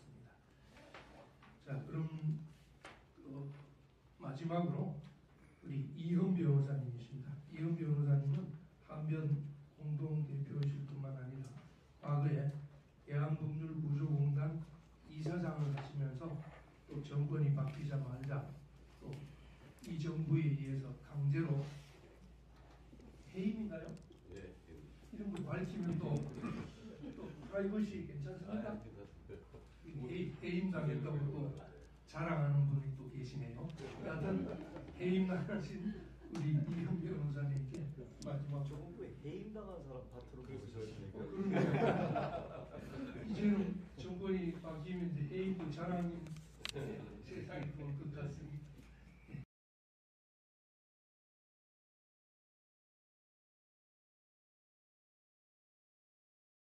시간은 뭐 지금 한 15분 정도. 예, 그 제가 바로 지난주였나요? 4대강 토론회를 했는데 거기서 어찌어찌 하다 보니까 5분 했어요. 5분 그 토론을. 그래서 아주 참 힘들었는데 신문 봤으니까 예. 그또 소개받은 이현 변호사입니다. 그 옆에 계신 우리 강기영 우리 교수님처럼 저도 국민구조공단 이사장으로 2년 정도 하다가 사퇴 거부했어요. 사퇴 거부하고 결국은 잘라라 라고 이렇게 정말 자르더라고요. 그래서 해임 당했습니다. 그 적폐기관장으로 좋은 글씨처럼 달고 다니다가 요즘에는 그 굉장히 환영을 많이 받아요. 그래서 여기저기 이제 많이 일이 있는데 그 중에 하나가 신의 한수 그 유튜브에 매주 이제 출연합니다. 오늘 같은 경우는 김원봉 그리고 이제 역사전쟁이라고 해서 거기 제가 했습니다. 보세요. 굉장히 나름대로 준비를 많이 했던 이제 내용이라 그다음에 뉴데일리에 그 제가 또 기고를 하고 있습니다. 원고료 없어요. 아주 당연하게 생각하는 것 같은데 원고료 없이 제가 지금 합니다. 다만 주제는 제가 이제 임의로 선정합니다. 그 점이 좀 다르죠. 그러나 뭐 돌이켜 보면요, 아시는 분은 아시겠지만 제가 세월호 특조위 부위원장 2015년에 들어가기 전까지 여기 지상파 방송 많이 나왔어요. 열린 토론 같은 데도 자주 나가고요. 근데 지금 유튜브나 지상파 방송 부르지 않아요. 그리고 이전에 신문지상에 제가 칼럼 정기적으로 썼습니다. 근데 그 쓰라고 하는데 최근에 아마 그 국가수사본부 관련해서 제가 이제 문화일보에 참 간만에 하나 기고한 게 있는데 안 불러줘요. 그 쓰라고 하는 연락도 없고. 그게 지금 현실이라고 생각합니다. 뭐 달리 얘기할 게 아닐 것 같아요. 그래도 제가 사실 오늘 얘기하는 표현의 자유와 관련해서 마찬가지로 신의 한수에서 여러 번 얘기를 했어요. 그리고 지금 미래일리에도 마찬가지로 설명 기고했었습니다. 그게 이제 뭐였냐면 아까 얘기했던 대로 그 나경원 의원 관련해서 나경원 원내대표가 김정은의 수석 대변인이다 라고 하는 그 내용에 대한 거꾸로 보고서 난리가 났잖아요. 국가보수 모독죄 있지도 않은 거 그걸로 처벌하겠다고 하고요. 더 웃기는 게 뭔지 아세요? 이해찬 의원이 그 아마 초선으로 1988년도에 들어갔어요. 들어가서 그때 이제 그 폐지를 합니다. 폐지한 법이 바로 이 국가모독죄예요. 국가모독죄. 근데 국가보수 모독죄로 처벌하겠다고 하니 참 황당하죠. 근데 개념은 이해를 하고 있었다고 봐요. 그게 뭐였냐면 외신을 통해서 뭐 하는 그런 거니까 아마 그렇게 연결해서 얘기를 하는 것 같습니다. 제가 아까 왜 이 얘기를 했냐면 사실은 신의 한수나 뭐 이런 유튜브나 이런 데 활동 그렇게 하고 싶지가 않았어요. 하고 싶지가 않았는데 도저히 안 되겠더라고요. 원내대표가 본회의에서 그것도 외신의 일을 이용해서 한 얘기를 가지고 아니 이건 무슨 국사원처럼 취급하는 거고 이건 아니다 싶어요. 그 다음에 지금 블룸버그 통신 기자들한테 뭐라 그랬어요? 매국을 한다고 했잖아요. 청와대가. 그러고 나서 국가적인 망신당했어요. 외신 기자들이 뭐라 그랬어요? 이제 언론의 자유 좀 지켜달라고. 이런 망신이 어디 있습니까? 이걸 보고서 이건 도저히 안 되겠다. 이제 나라가 이 꼴이 다 되어 있는 상태에서 내가 적폐기관장으로 몰린 게 정말 힘들다고 해서 그냥 나 혼자 그냥 아니에 빠지긴 아니겠다 라고 해서 그 평소 저하고 친분이 많았죠. 그 아주 독립신문 할 때부터 저하고 여러 이제 일들을 같이 했었던 신혜직 대표한테 전화해서 내가 언제 가면 되냐 라고 해서 이제 신의 한수에 출연하게 됐습니다. 출연하고 그냥 한 일주일에 한 번씩 출연하고 있는데요. 요즘 보면 문재인 대통령이 변호사 법조인이라서 그런지 또 사고 치는 사람들이 또 이 법조인들 법리적인 문제가 하루 걸러 하나씩 있어요. 하루 걸러 하나씩. 그러니 얘기 안 할 수, 나가서 얘기 안 할 수 없고 목소리를 낼 수밖에 없는 상황들이더라고요. 지금 여기에 이제 제가 여러 가지 내용에 대해서 정리를 했습니다. 그래서 토론문을 잘 읽어보시고요. 이제 제가 얘기했던 내용에 대한 부분도 지금 그렇게 얘기를 해줬으면 좋겠습니다. 지금 저를 해임했던 사람은 물론 청와대였겠지만 법무부 장관이 있어요. 법무부 박상기 장관. 박상기 장관이 최근에 뭘 했죠? 기자회견 없는 기자 없는 기자회견을 했어요. 이 정권의 언론관입니다. 기자 없는 기자회견. 그리고 또 이렇게 언론의 자유를 구가한 적이 없었다. 보장받은 적이 없었다라고 얘기했던 데가 어디죠? 중앙일보인가? 그랬어요. 근데 중앙일보가 최근에 무슨 꼴을 당했습니까? 김정중 여사의 버킷리스트에 관한 칼럼을 썼다가 그렇죠? 아니 언론중재위원회에다 정정 보도 신청을 하면 되지. 나는 정정에 대한 정정 요청 칼럼, 정정 요청 발표인가요? 나 그거 보다 처음 봤어요. 아주 희한하지 않아요? 그래서 사실은 이 자리에서 우리가 지금 표현의 자유에 대해서 얘기하는 그런 겁니다. 나는요, 그때 남들보다도 오래전부터 언론 문제에 관심이 많았어요. 변호사로서. 그래서 언론과 관련된 오늘 여러 가지 얘기 나왔던 데에 제가 사건 관련된 게 꽤 돼요. 그런데 이런 정권 보지 못했어요. 이런 정권을. 근데 다 아시는 것 같다고 제가 생각을 했는데도 제가 설명해야 그제서야 얘기하는 이런 상황들이 자꾸 발생을 해요.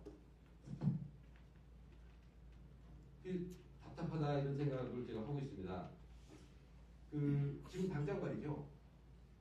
최근에 이제 대법원에서 그간의 종북자파라고 하는 거에 대해서 명예훼손 해당 안 된다고 했죠. 그죠? 그리고 지금 이제 그 관련하여서 지금 제가 이제 그때 이정희와 그 남편에 대한 이제 판결이었습니다. 거기에 여러 이제 피고가 있는데 그 중에 제가 뉴데일리 대리인으로 거기에 참여했어요. 근데 그거 지금 한송심 진행 중이에요. 모든 법원. 근데 그분들 지금 뭐라 그러는지 아세요? 자기네들 아니라는 거예요. 지금 대법원에서 사실 인정을 하고 판단한 것도 지금 잘못됐다는 거예요. 잘못됐다는 거. 그거 좀 이상한 사람들이 그 사람.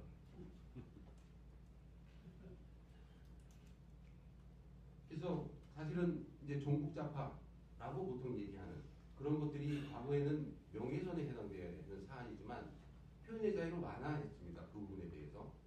그리고 최근에 보면 김원봉에 대한 문재인 대통령의 발언을 놓고서 차명진 전 의원이 뭐라 그랬죠? 빨갱이라고 했죠, 그죠?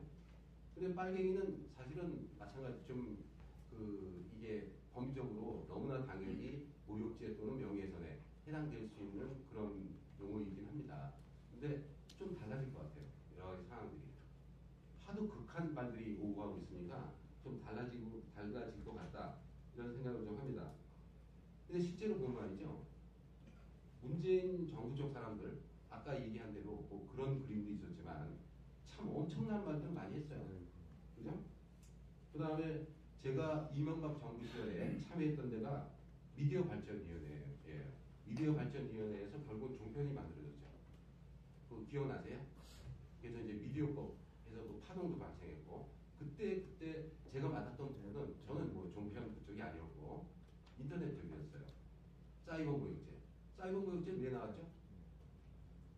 최순실이 아니라 최진실. 그죠? 최진실 자살이 불러일으킨 악성 댓글에 관한 문제 때문에 당시 국민들이 압도적으로 찬성을 했어요. 그죠? 그래서 그거를 입법을 하려고 했더니 지금 이제 전자통신망법에 모욕죄가 들어가는 거죠. 그거예요. 그거 그냥 압도적으로 찬성을 했었어요. 근데 그때 반대를 했어요. 지금의 야당 사람들이, 지금의 여당 사람들이. 만들었을까요? 지박이 같은 그런 거 처벌하려고 하는 거 아니에요? 그래서 아니라고 그랬어요. 왜 아니냐? 공적인 존재가 바로 대통령이 가장 최고 지위 아닙니까? 공적인 지위에 있는 사람들에 대한 비판, 그 부분에 대한 어떤 나름대로의 의견 표명, 그거는 굉장히 넓게 인정해야죠. 그게 민주주의죠. 그래서 이거 말고 저희 자꾸 이게 최순실이라고 얘기해요. 바로 이제 그런 피해자를 없애기, 그런 피해자가 발생하지 않기 위해서 하는 거다. 그 다음에 기본적으로 어떤 공적인 존재에 대한 그런 공격이라 하더라도 거짓말을 하거나 함부로 욕설하거나 그럴 자유는 없는 거다. 라고 이제 얘기를 했어요. 근데 그런 사람들, 그분들 절대로 그거 인정 안 해요. 표현의 자유가 민주주의의 기본인데 왜 그러냐. 그래서 결국 입법 못했어요. 그랬던 사람들이 요즘에 본인들한테 얘기하는 거에 대해서 뭐라 그래요? 김정은의 수석 대변인에 대하라고 얘기했더니 아주 발끈했어요. 난리를 치고. 그러면서 별별 얘기들이 막 나오죠. 뭐 독재자의 후예라는 얘기도 나오고, 뭐 친일잔재라는 말도 나오고, 지금 아주 막말 싸움으로 가고 있습니다. 그리고 제가 이제 그 처음 방송이나 이런 데서 그 변호사 활동할 때 이제 좀 제대로 활동하기 시작할 때가 언제였냐면 광우병 때였어요. 광우병 집회 때. 그때 그 무슨 광우병 협상이나 이런 부분에 대한 이제 문제점이 없진 않았죠. 그러나 그때 어떻게 했어요? 3개월 동안 도심을 점거해서 아주 마비를 시켰어요. 그때 그 사람들 주장이 뭐였어요? 집회 시위의 자유, 그 표현의 자유이기 때문에 보장돼야 된다는 거예요. 지금 우리 쪽 저희가 주장했던 얘기는 표현의 자유가 있어도 다른 사람들 좀 불편과 피해를 줘서는 안 되는 거 아니냐. 어떤 도가 넘는 거는 아니지 않냐라고 얘기했을 때 지금 소위 말하는 지금 집권 여당의 최고위원인 변호사 출신 의원 그 얘기했어요. 무조건 보장돼야 된다.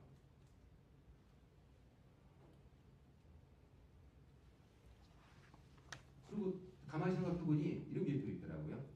참여정부 시절에 있었던 일인데 그때 신문법 기억나세요? 참여정부 시절의 신문법. 그거는 신문이 방송 겸용하는 거 금지하는 거고요. 또 하나가 그 시장 지배적 사업자로 신문을 인정하는 겁니다. 그거 이제 그 유럽의 좌파 정부가 만들었을 때 그런 입법들 많이 했는데 참여정부 때 그거 했어요. 기억나세요? 그거 기억 못하시고 곤란한데 그거 했어요. 그게 신문법을 만들었어요. 그러고 나서 국가대는 조중동이죠. 조중동을 규제하는 거예요. 대신에 그렇지 않은 시장 사업자, 한겨레 신문 경향이가 한경대라고 그러나요? 거기를 육성하는 거예요. 그게 신문법이었습니다. 그리고 신문과 방송 경영하는 거 못하게 하는, 아예 확정적으로 못하게 하는 내용의 법이었어요. 그 사람이 그거 만들었어요. 한경호네요.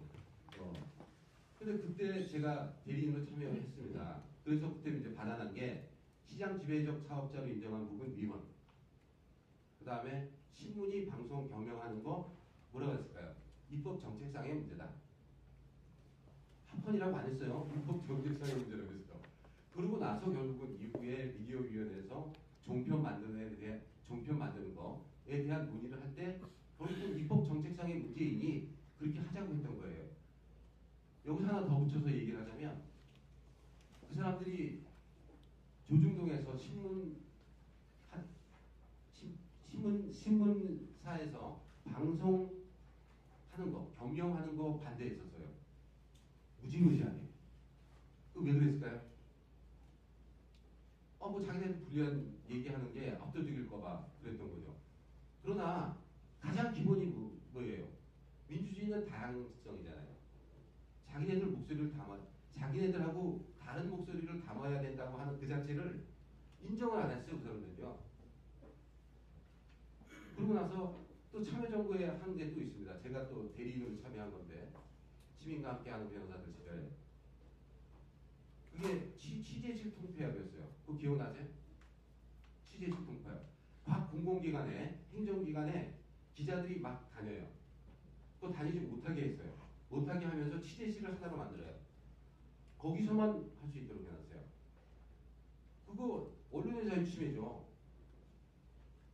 그래서 그때 제가 그때 헌법소원 냈는데 그거는 저게 각하됐어요. 그 이유가 뭐냐? 정권이 바뀌었어요 그 사이에. 그리고 취재실 그거 안 만들게 됐어요. 그런 바람에 대상이 없다고 해서 그때 각하됐었는데 지금 제가 드리는 말씀이 뭐냐면 이 정권에 있는 사람들 야당 시절에는 표현의 자유 죽어라고 그러지. 굉장히 많이 얘기해. 그러죠? 그 다음에 여당 시절에는 또 무슨 짓을 하냐? 언론에 대해서 엄청나게 통제를 해요. 자기네들한테 불리한 얘기들, 비판적인 얘기하는 거 아예 허용을 안 합니다. 그게 뭐예요? 아, 그게 독재죠. 뭐가 독재겠어요? 이게 제가 경험한 그 독재입니다. 그리고 이제 그 내용 중에 보면 이제 강효상 의원에 관한 얘기를 하는데 그건 유튜브를 참조를 하십시오. 다만 한마디만 더 드리자면 아까 여기 그 배보임 변호사님께서 말씀하셨던 내용하고 약간 좀 비슷한 건데 차원이 좀 달라요. 뭐가 다르냐? 강호상 의원과 관련해서 제가 드리는 것 중에 그 사례 중에 하나가 바로 미국의 베트남 전쟁 개입에 관한 펜타곤 페이퍼 사건입니다. 펜타곤 페이퍼 사건. 그게 더 포스트라는 아마 영화로 아마 나왔어요. 근데 그 폭망한 영화인데 재미가 없어가지고 거기가 바로 그거예요. 그게 1급 비밀이었어요. 그거를 워싱턴 포스트하고 뉴욕 타임스가 보도합니다. 이게 국가 기밀에 해당되는 거, 국가 기밀 누설이냐, 국민의 알 권리에 관한 문제냐, 알 권리 및 언론의 자유의 문제냐. 자, 결론이 어떻게 났을까요? 언론의 자유가 났어요. 미국은 국가의 기밀, 국가가 숨기려고 하는 그런 것들을 밝히는 게 바로 언론의 자유고 그 언론의 자유를 수정헌법 제1조에 넣었다라고 얘기하는 거예요. 그게 민주주의죠. 근데 말이죠. 강효상 의원에 관련된 그런 문제가 나왔을 때 지금 현재 자유한국당에 있는 몇몇 분들 쫄았어요. 야, 이거 정말 큰일 날 짓을 했나 보다. 정말 큰일 날 짓일까요? 국민의 알 권리라고 하는 것을 통해서 표현의 자유가 발달합니다. 표현의 자유와 언론의 자유가 발전합니다. 뭘 알아야, 그죠? 국가가 무슨 짓을 하고 있는지를 알아야 그걸 통해서 나름대로 의견을 정리해서 언론이 만들어지죠. 그게 나는 놀랐어요. 이번에 이런 얘기 하는 사람 그렇게 많지 않더라고요. 근데 사실 헌법교과서에 다 있는 얘기입니다. 헌법교과서에. 지금 문재인 대통령이 뭐라 그랬어요? 기본과 상식에 다 안 맞다 그랬죠. 이 문제를 놓고. 그거 기억나세요? 그랬어요. 근데 국가가 정보를 통제하면서 국민의 알 권리를 무시해서는 안 된다라고 하는 게 기본적인 헌법에 있어서의 가장 기본적 이론입니다.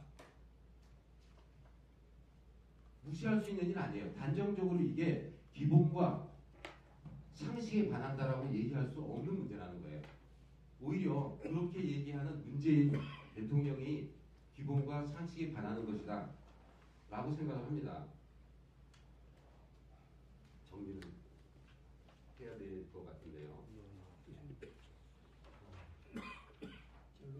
예. 그 지금 뭐 여러 얘기가 나오고 있지만 이 정부는 말이죠. 집권하자마자 한 것이 뭡니까? 지상파 방송 우리 저 강기영 교수님 자른 것처럼 언론부터 장악했어요. 그죠? 그 다음에 뭐죠? 저같이 이 북쪽에 있는 사람들 자르면서 사법 장악했습니다. 이게 왜 그랬을까요? 아마도 이전에 참여정부가 태족처럼 물러났을 때 그리고 그 물러난 이후에 광흥창 뭐 이런 데서 뼈저리게 아마 본인들이 반성하고 고민하면서 만들었을 거예요. 야, 우리 정권 잡으면 얘네들 때문에 졌다. 오늘 방송 여전한 기득권, 그죠? 그 다음에 법조계 이분들 이거부터 쳐야 된다. 그래야 자기네들이 이룩하고자 하는 거. 그게 뭐예요? 주류 교체죠. 대한민국을 교체시켜버리는 거예요. 이거는 제 얘기가 아닙니다. 문재인 대통령 책에 나온 얘기입니다. 노론이 친일파가 되고 친일파가 뭐라 그랬어요? 독재자가 됐다. 방공을 빌미로 독재자가 됐다 그랬어요. 그리고 그게 기득권 세력이라 그랬어요.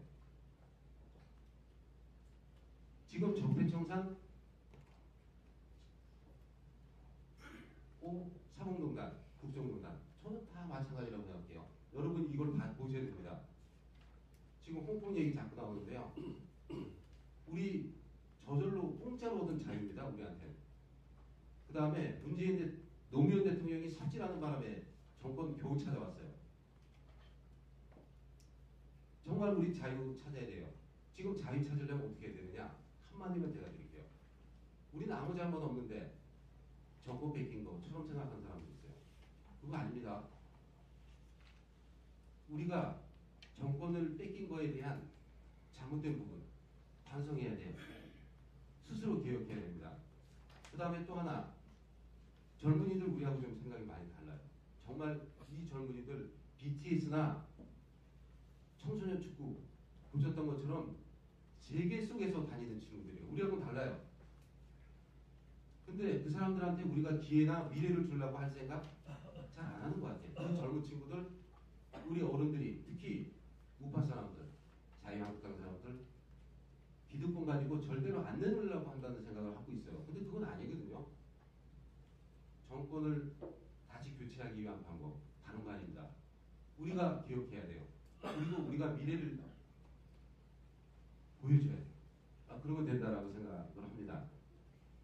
그 말씀 드리면서 제 토론 마치도록 하겠습니다. 감사합니다.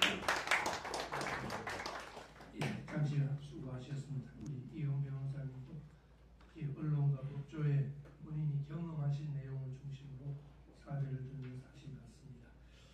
구체적으로는 언론의 자유, 표현의 자유를 그렇게 부르짖으면서 정권을 잡은 이 문정권이 막상 정권을 잡고 나서는 가장 언론과 표현의 자유를 탄압하는 사례를 말씀드렸습니다. 한 가지 더 붙인다면은 역시 문 대통령도 법조인 출신이라서 그런지 이 정권은 언론 표현의 자유를 탄압하는 것도 법을 이용해서 탄압한다는 점이 정말 교묘하면서도 다른 것 같습니다. 아까 말씀하신 대로 국가 기밀을 들이댄다거나 아니면은 고소 고발을 남용해요. 세상에 어느 나라 고위 관료가 국민의 심부름꾼인 국민의 종이 국민을 상대로 이렇게 고소 고발을 남발하는 정권은 저는 생전 처음 보는 것 같아요. 전에 어떤 인터넷 뉴스에 확인을 해보니까 고발을 가장 많이 한 공직자가 박원순이랍니다. 법조인이죠. 그리고 이재명 법조인이죠. 거기다가 문재인까지 자기 친인척에 관련되는 비리 신문에 나기만 하면 직접 고소고발을 못하니까 비서관들 시켜서 하고 거기다가 우리 각부 장관들 신재민 사무관, 김태호 수사관들 장관이 자기가 데리고 있던 부하 직원을 고소고발을 해요. 저는 세상에 이런 정권은 처음 보는 것 같습니다. 언론의 자유를 이렇게 사법적인 제도로서 탄압을 하는 새로운 유형까지 만들어내고 우리 이영 변호사님 말씀처럼 그들은 지금의 적폐를 송시열 선생님이 활약하던 노론 시절까지 거슬러 올라서 노론 소론 때부터 적폐가 시작됐다. 그 사이에 동학난이 있으니까 당연하네요. 그 다음에 또 끼일 만한 게 뭐 임꺽정이나 홍길동은 거기 안 끼니까 참 이게 문재인 대통령의 저서에 그렇게 적혀 있다고 하니까 그건 팩트겠죠. 팩트니까 공적인 발언이니까 또 저를 상대로 더 이상 고소증을 받겠죠. 장시간 제가 저 시간을 딱 맞췄는데 다른 분들이 좀 오래 하신 것 같아서 오늘 있었던 궁금해가지고 예. 뭐 잠깐만 좀 얘기 좀 드리겠습니다. 그 옆에 이영 변호사님이 한번 저한테 농담으로 그 해사모를 만들자라고 얘기를 하시더라고요. 해직된 사람들의 모임도 될 수가 있고 또는 해직된 사람들을 사랑하는 모임 뭐 그런 게 될 것 같은데 그 제가 사실 그 검찰에 불려가서 조사를 받은 게 그 유명한 림수경이라고 저는 얘기를 하는데요. 림수경 씨가 국회의원일 때 제 칼럼을 가지고 허위사실에 의한 명예훼손으로 걸어서 제가 서부지검에서 굉장히 그 1년간 고생을 했습니다. 근데 그 칼럼의 내용에 무슨 내용이냐면 이제 자꾸 자기들 통일의 꽃이다 그러고 또 바보 같은 사람들이 그걸 자꾸 따라하니까 통일의 꽃은 무슨 통일의 꽃이냐 종북의 꽃이다 당신은. 그랬다가 저는 그래서 사실적시에 의한 명예훼손인 줄 알았더니 허위사실에 의한 명예훼손으로 걸어서 그래서 제가 림수경의 그 종북행위에 대해서 또 정리는 제가 잘하거든요. 그래서 이만큼 가져가가지고 검사실에 제출했더니 검사가 뭐 깜짝 놀라더라고요. 그러고 나서 최근에는 제가 검사실에 가는 게 거의 그 일상이 됐다시피 돼가지고 제가 제 인생에 이렇게 많이 검찰 조사를 받고 경찰 조사를 받고 재판을 받을 줄 전혀 몰랐습니다. 바로 리걸 허레스먼트인데요. 언론노조가 뭐만 있으면 그냥 다 고소고발을 하고 또 다 이사를 고발했다가 저만 빼고 다 취하를 합니다. 그래서 오늘도 조심하셔야겠네요. 그래서 오늘 아침에 그 제가 쓴 칼럼에 대해서 언론노조원이 고소고발한 거에 대해서 모욕을 기소 의견 송치를 하겠다. 그 다음에 명예훼손에 대해서는 기소를 할까 말까 고민하니까 또 조사를 하러 나오라고 오늘 아침에 제가 또 전화를 받았어요. 그래서 차라리 명예훼손 걸라고 하면은 그럼 사실적시에 명예훼손으로 하세요. 그렇게 이제 그 얘기를 했는데요. 이런 그 리걸 허레스먼트가 너무 심하게 일어나고 있고 저쪽은 그 민변이라고 하는 단체를 통해 가지고 거의 무차별적으로 하고 있고 특히 개긴 놈은 끝까지 죽여놓는 타협한 사람들은 다 봐줍니다. 이런 거에 대해서 우리가 좀 대비를 해야 될 것 같고 그다음에 제가 법조인이 아니니까 요즘 하도 법조계를 다니다 보니까 거의 준법조인이 된 것 같은 느낌도 제가 좀 드는데요. 그 김정은 수석 대변인이라고 하는 얘기를 그 나경원 원내대표가 했다고 해가지고 우리의 그 해찬들 이해찬 그 대표께서 저 국가원수 모독죄다 그랬는데 그게 없어진 지가 얼마인데 근데 혹시 그 국가 기밀 누설죄에 해당되는 건 아닙니까? 그래서 그거 하나 좀 물어보고 싶었습니다. 이상입니다. 장시간 프로와 토론을 마치다니 우리 발제자 토론자 토론을 마치고 아까 약속대로 한 5분 정도 주로 이런 토론을 마감을 할 때 사실 좀 문제가 되는 게 플로아에서 또 언성이 높아서 또 같이 싸우는 분들이 또 생기더라고요. 그 대표적인 원인을 분석해 보니까 주로 자기 주장을 강하게 하는 게 원인 같은데 오늘 마지막은 자기 주장은 조금 참아주시고 여기 전문가들이 아주 어렵게 모인 자리이기 때문에 전문가들을 대상으로 해서 질문을 1인당 한 1분 정도씩 질문해 주시면 제가 한 5분 정도 받아서 취합을 해서 그렇게 하면 한 5분 정도 걸릴 것 같습니다. 그러면 질문만 받도록 하겠습니다. 예, 제일 뒤에 손 드신 분.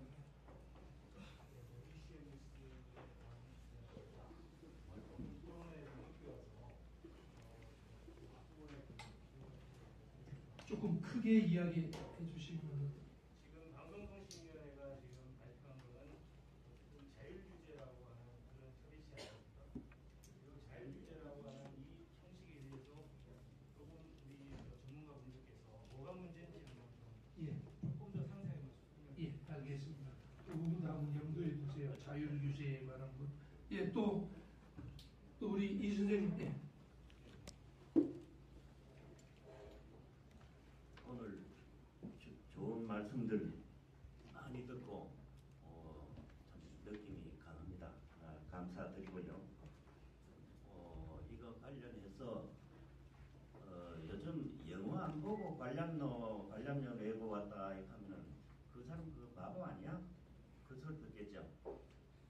KBS 시청료, KBS 방송을 전혀 안 보는데 왜 그 시청료를 꼬박꼬박 물어야 되느냐.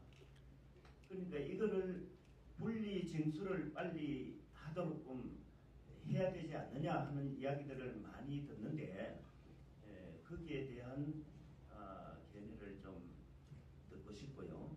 두 번째, 소위 그 5.18 비방금지법 상당히 민감한데, 그러나 민감하더라도 우리 국민의 말 권리와 또 헌법상 표현의 자유 이거하고 전부 연결을 시켜보면은 과연 이게 법치주의 원리에 있어가지고 양자가 합치되는지 그게 참 궁금하다 하는 이야기들을 너무 많이 듣습니다. 그래서 전문가적인 견해를 한번 듣고 싶은 심정입니다. 이상입니다. 예, 감사합니다. 5.18 관련해서도 우리 프로그램에서 준비해 주시기 바랍니다. 또 다른 질문 있으시면 예, 선생님.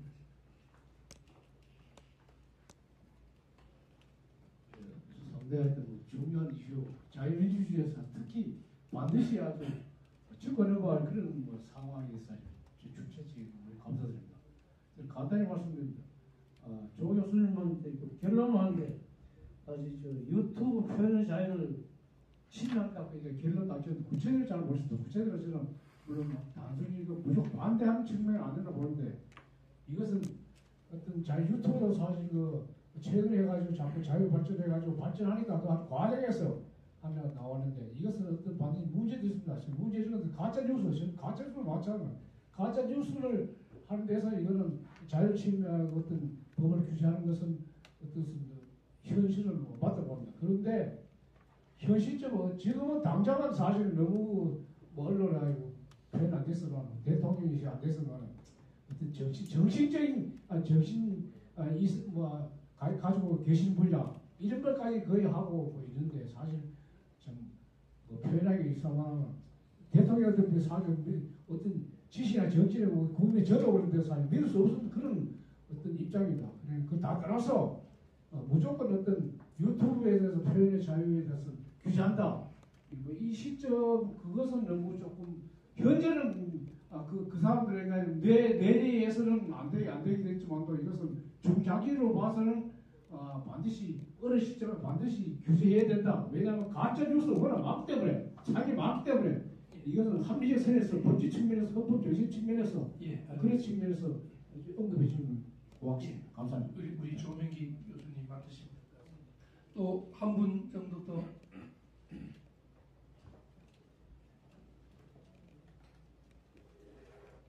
네, 저는 태양자마이크 김영재라고 하는데요.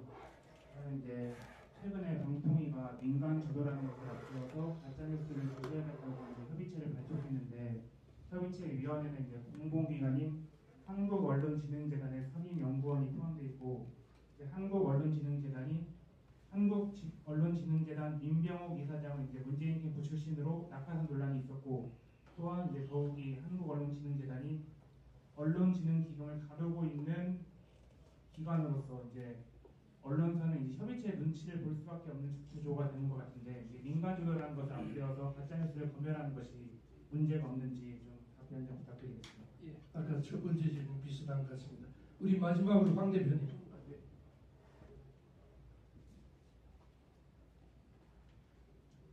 저는 질문이 아니고 아까 KBS 문제를 수신료 강제 징수 거부를 말씀하셔서 조금 더 말씀드려도 되겠습니까? 예. 짧게 해주시죠. 예. 선생님 말씀 정말 공감하고 최근에 김재동 방송이라든가 또 김용옥 교수의 이승만 요 판례기 발언이라든가 이런 것들을 봤을 때 충분히 이제 본능할 수 있고 그렇다고 생각됩니다. 근데 제가 생각할 때는 KBS는 우리 모두의 자산입니다. 왜냐하면 재벌이라든가 보통 사람들이라 전부 다 2,500원씩 내기 때문에 특수한 위치에 있습니다. 이게 우리 모두의 자산이기 때문에 우리 모두가 갖고 오는 게 좋겠다는 생각을 가지고 있습니다. 저도 예전에 문창극 보도라든가 또 이승만 제가 제기한 사람이기도 합니다만 그건 KBS 상황이기 때문에 그렇습니다. 그런데 오늘 투표 표현의 자유도 과거 정권에서 했던 것들이 또 돌아서서는 또 역전돼서 하고 그런 점들이 많이 있는데 KBS의 수요 거부 운동이라든지 등을 제기할 수가 있습니다만 먼저 KBS가 올바른 방송을 할 수 있도록 하는 것. 쉽게 얘기하면 공정성을 제도화하는 겁니다. 예? 예를 들면 정권이 바뀌면 공수가 뒤바뀌어서 공정성, 불공정성을 얘기합니다. 먼저 그러한 제도부터 이렇게 만드는 작업부터 하고 그렇게 해도 부족했을 때는 선생님과 같은 노래를 할 수 있지 않겠는가 말씀을 드립니다. 고맙습니다. 예, 참고로 하신 말씀까지 포함해서 이제 마무리 답변하고 마칠까 합니다. 그럼 우리 순서대로 우리 쪽 자유를 하는 사람을 이거 올려놨어요. 저걸보다 정부보다 올려놨어요. 그러니까 정부가 먼저다. 그런데 지금 여기서 자유규제하는 건 총리가 얘기를 하고 가짜와의 전쟁이라는 총리가 얘기하고 박광은 의회가 나오고 그 다음에 방통위원회가 나왔어요. 이거는 절대로 아닙니다. 절대로 이거는 언론이 중심이 되는 게 아닙니다. 언론이 중심이 되는 거 한 가지 예를 들겠습니다. 1947년 자유위원회는 The Commission of Freedom Press라는 Freedom of Press Commission 뭐 이런 언론 자유위원회가 있어요. 그거는 타임 뉴스라는 사람이 타임지 사주가 자기가 돈을 내 가지고 그래가지고 지금 1947년에 막 사회주의가 이제 냉전이 막 시작되는데 자본주의가 막 자꾸 이렇게 격세하니까 이 언론의 자유가 제약된다고 그래 니들 얘기 좀 해가라 그러면서 타임 뉴스 씨가 그걸 그냥 돈을 주고 인류학하는 사람, 법학하는 사람들, 언론하는 사람 다 안 들어갔어요. 그 철학하는 사람 다 넣어놓고 다 이거를 조사를 해가지고 자 우리 조사를 했던 결과가 이거다. 법과는 전혀 관계없어요. 법과는 이거다 하고 사회에 내놨습니다. 그런데 자본주의 사회라는 진실이라는 건 자본주의 사회는 그러잖아요. 전문화가 되면 전문 영역만 알아요. 다른 사람이 모릅니다.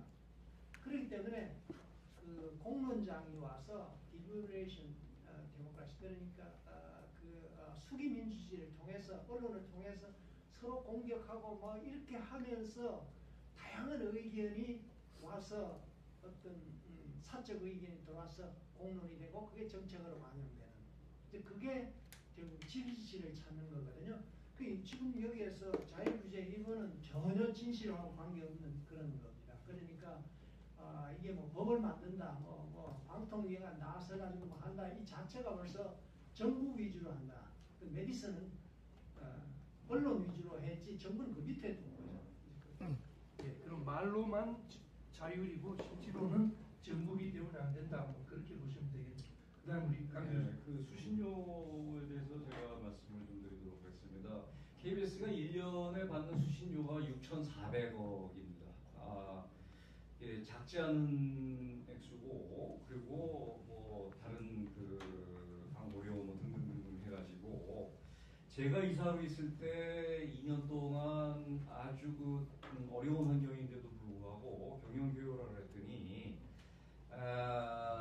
사실 불가능한 구조라고 했던 거를 흑자 기조로 만들어 놨는데 현 정부가 들어서자마자 MBC는 1,200억 적자가 나고 KBS는 500 몇십억 적자가 나고 KBS는 지금 현재 이 상태로 가면은 연말에 1,000억이 넘는 적자가 날 게 확실해지고 있습니다. 굉장히 그 방만 경영을 하고 있는데 여기에 그 KBS의 그 평균 연봉이 1억이 넘습니다. 이거는 저 신입사원 포함해가지고 다 해서 1억이 넘을 정도의 그 고연봉 비효율 체제에다가 그러고 인원수가 지금 상당히 많은 상태이기 때문에 제가 예를 들어서 요즘 그 방송을 원래 제가 TV를 거의 안 보던 사람이지만 요즘 제가 방송을 거의 안 봅니다. 특히 KBS는 전혀 안 봅니다. 그거 보다가는 제가 암에 걸릴 것 같아가지고 제 건강을 위해서 안 보고 있는데 왜 제가 안 보는 KBS에 이것을 전기료에 합쳐서 내야 되느냐 거기에 대해서는 지금 국회에서도 분리징수 법안이 지금 상정이 돼 있고 법조계에서도 지금 고발이 된 상태로 있으니까 거기에 대해서는 이제 말씀을 더 들으시면 될 것 같고 저는 KBS가 현재 상태로는 도저히 안 된다. 뭐 이게 어떻게 하고 저떻게 하고 들어가 보니까 암 걸린 환자한테 그 빨간 약 바른다고 이 낫지가 않습니다. 위암 걸린 사람의 배꼽에다가 그 빨간 약 바른다고 위암이 낫습니까? 지금 뭘 해도 안 되는 상태이기 때문에 민영화, 분리 아니면 해체 세 가지 방법밖에는 남아있지 않다고 생각이 될 정도로 이건 아주 중병 중에 중병인데 이게 소화제 먹는다고 낫는 게 아니라는 생각이 들고요. 또 하나 아까 제가 경찰, 검찰, 법원 그 문제를 얘기를 했는데 얼마큼 언로가 막혀 있느냐. 자, 변희재 씨 그 명예훼손인데도 불구하고 이 구속을 시켜버렸어요. 언론인을. 그 다음에 여러분들이 잘 모르고 있는 것 중에 하나가 윤서인, 김세희 씨가 지금 벌금형을 했는데 죄목이 아까 제가 농담처럼 얘기한 사실적시에 의한 명예훼손입니다. 백민주화라고 하는 사람에 대해서 아버지가 그렇게 있을 때 괌에 가서 놀고 있었고 비키니 입고 놀고 있었는데 그거를 그 카툰으로 그렸다고 해가지고 그런데 검사가 좀 유명해진 검사인데요. 아주 젊은 검사입니다. 왜냐하면 아까 그 변희재를 구속을 했던 검사고 그 다음에 윤서희, 김세희를 담당을 했는데 징역형을 때려버렸어요. 징역형을. 다행히 판사가 벌금형으로 했지만 사실은 이것은 사실적시에 의한 명예훼손이기 때문에 저는 그 벌금형도 안 된다고 생각이 되는데 이 정도로 언로가 막혀 있는데 뭐 신문은 언론 자유의 천국을 지금 구가하고 있다 그랬다가 자기 신문이 당하니까 뭐라고 지금 대답을 해야 될지 저는 좀 궁금합니다. 이사입니다. 몇 가지 질문 중에서 제가 관련돼서 한번 말씀드릴게요. 저는 그 노무현 정부 때 기억나는데 KBS 수신료에 대해서 지금 이제 이거는 전기요금하고 결합해서 하는 그런 것은 이제 헌법에 위반된다, 사고 침해다 등등 뭐 그런 걸로 해서 이제 소송을 제기했었어요. 소송을 제기했다가 시청료 거부 운동, 분리징수에 대한 그런 운동도 했었고요.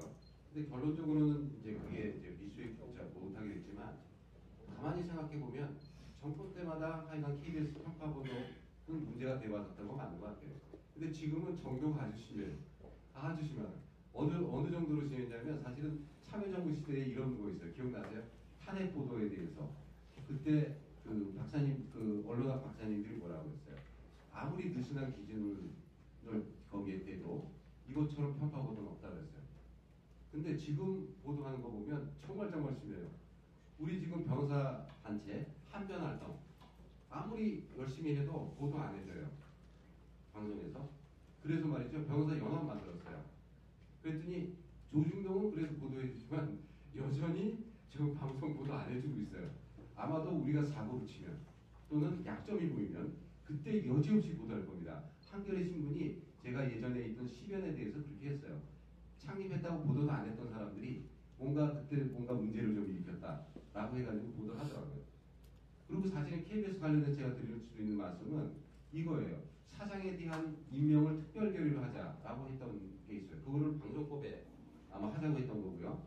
그 2013년도에 제가 심야 토론 나가서 방송개혁 어떻게 할 거냐라고에 대한 얘기를 했을 때 지금 좌파 정부 쪽 사람, 지금 정부 쪽 사람이 거기에 나와서 강보 교수인데요.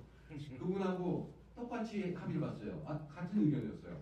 그래 3분의 2로 해갖고 정말 문제 없는 사람으로 해서 사장하도록 하자라고 했더니 정권이 바뀐 다음에 뭐라 그랬어요? 뭐 하고 있습니까? 딴 얘기, 그런 얘기 들으려고 안 해요. 바로 이 정권의 속성입니다. 그런 부분이요. 그다음 또 하나가 가짜뉴스 지금 얘기하는데요. 가짜뉴스의 원조는 뭐예요? 아까 비슷한 얘기가 나왔지만 괴담입니다. 괴담. 광우병 괴담, 세월호 괴담. 다 기억나시죠? 사드 괴담도 있고요. 그거 책임지려고 있어요? 그거부터 우리가 책임지게 하는 그런 일들이 좀 필요하겠다는 생각을 하고 있고요. 그 다음에 5.18 부분에 대한 그 폄하 얘기하는 거 처벌하는 거 그거 아까 말씀하셨죠? 그거 관련해서는 사실은 세계 각국에서 헤이트 스피치라고 하는 거 그런 거 규제하는 거 있어요. 근데 5.18 부분에 대해서 역사적 평가가 아직 확정이 안 됐지 않습니까? 진상규명해야 된다고 특별위원회 자기네가 한다면서요. 진상규명도 안 됐고 사실 팩트도 정리가 안 된 걸 뭘 왜곡하고 그렇게 뭐가 있어요? 지금 독일 헌법에 있습니다. 독일 헌법에 나치에 대해서 찬동하는 발언 그리고 그 나치에 관한 사실에 왜곡하는 발언, 행동 거기 처벌하고 돼 있어요. 독일 헌법에. 그건 역사적으로 정리가 됐던 거죠. 독일 부분, 나치 부분에 대해서. 근데 아직도 평가가 남아있는 이런 문제에 대해서 처벌하겠다죠. 그게 바로 입을 막는 거예요. 입을 막는 거. 그거 다시 또 말씀드리자면 그게 바로 독재라고 하는 거라고 말씀드리면서 제 내용을 정리하도록 하겠습니다. 네. 간단히 말씀드리겠습니다. 자율규제부터 먼저 말씀드리면 지금 거론하고 있는 자율규제는 전형적인 그 법상 의미의 자율규제는 아닙니다. 명백히. 그리고 그 법을 통해서 뭐 기구를 만들어서 한다는 것 그건 사전 그 검열이고 헌법재판소에서 판단한 바가 있습니다. 그 자체로 성립될 수 없는 것입니다. 예외적으로 있을 수 있는 것이 자율규제라는 게 대표적인 예가 최근에 보시면은 그 네이버에 어떤 게재를 했는데 그 반대 당사자가 반론권을 제기하면 30분 동안 계속 그 자료를 제시하면 내리도록 되어 있지 않습니까? 그게 이제 자율규제입니다. 왜냐하면 나중에 손해배상을 당할 수 있기 때문에 그걸로 인해서 스스로 포털사가 스스로 하는 겁니다. 그게 이제 자율규제의 그 대표적인 케이스고요. 관이 작용하는 것은 그 헌법상 허용되는 것이 아닙니다. 그 말씀드리고 그 시청률 문제와 관련해서 그 부분은 제가 토론장 말씀드리려고 했는데 좀 간단하게 구해서 말씀드리면 사실은 이거는 그 방송이 정권의 전유물이 아닙니다. 그 노무현상 그 말하자면 임명권자를 지금 우리가 공영방송임에도 불구하고 대통령이랑 이렇게 임명하는 구조로 되어 있는 것이 한국에서 문제 상황인 것 같습니다. 방송은 독립이 돼야 됩니다. 그렇기 때문에 임기가 그렇게 보장되는데 임기도 내쫓지 않습니까? 그런 상태로 하면 독립성이 확보 안 됩니다. 앞으로 제도를 헌법적에 맞게 구환해야 됩니다. 그래서 세금이 들어가는 문제, 관리자가 그것이 자기 정치적 견해를 하는 것은 명백히 위헌입니다. 지금 잠깐 말씀드린 것처럼. 그렇기 때문에 핵심적인 것은 세금이 들어가는 것은 공공되기 때문에 그 보도 내용의 객관성, 균형성이 담보되어야 됩니다. 그게 헌법 원리입니다. 근데 지금 현재로 나오는 게 그렇지 않지 않습니까? 그건 뭐냐면 임명이 그렇게 되기 때문에 그렇습니다. 그래서 그 부분은 차후에 그 반드시 그거는 문제를 바로잡아야 될 문제라고 궁극적으로 바로잡아야 될 문제라고 생각합니다.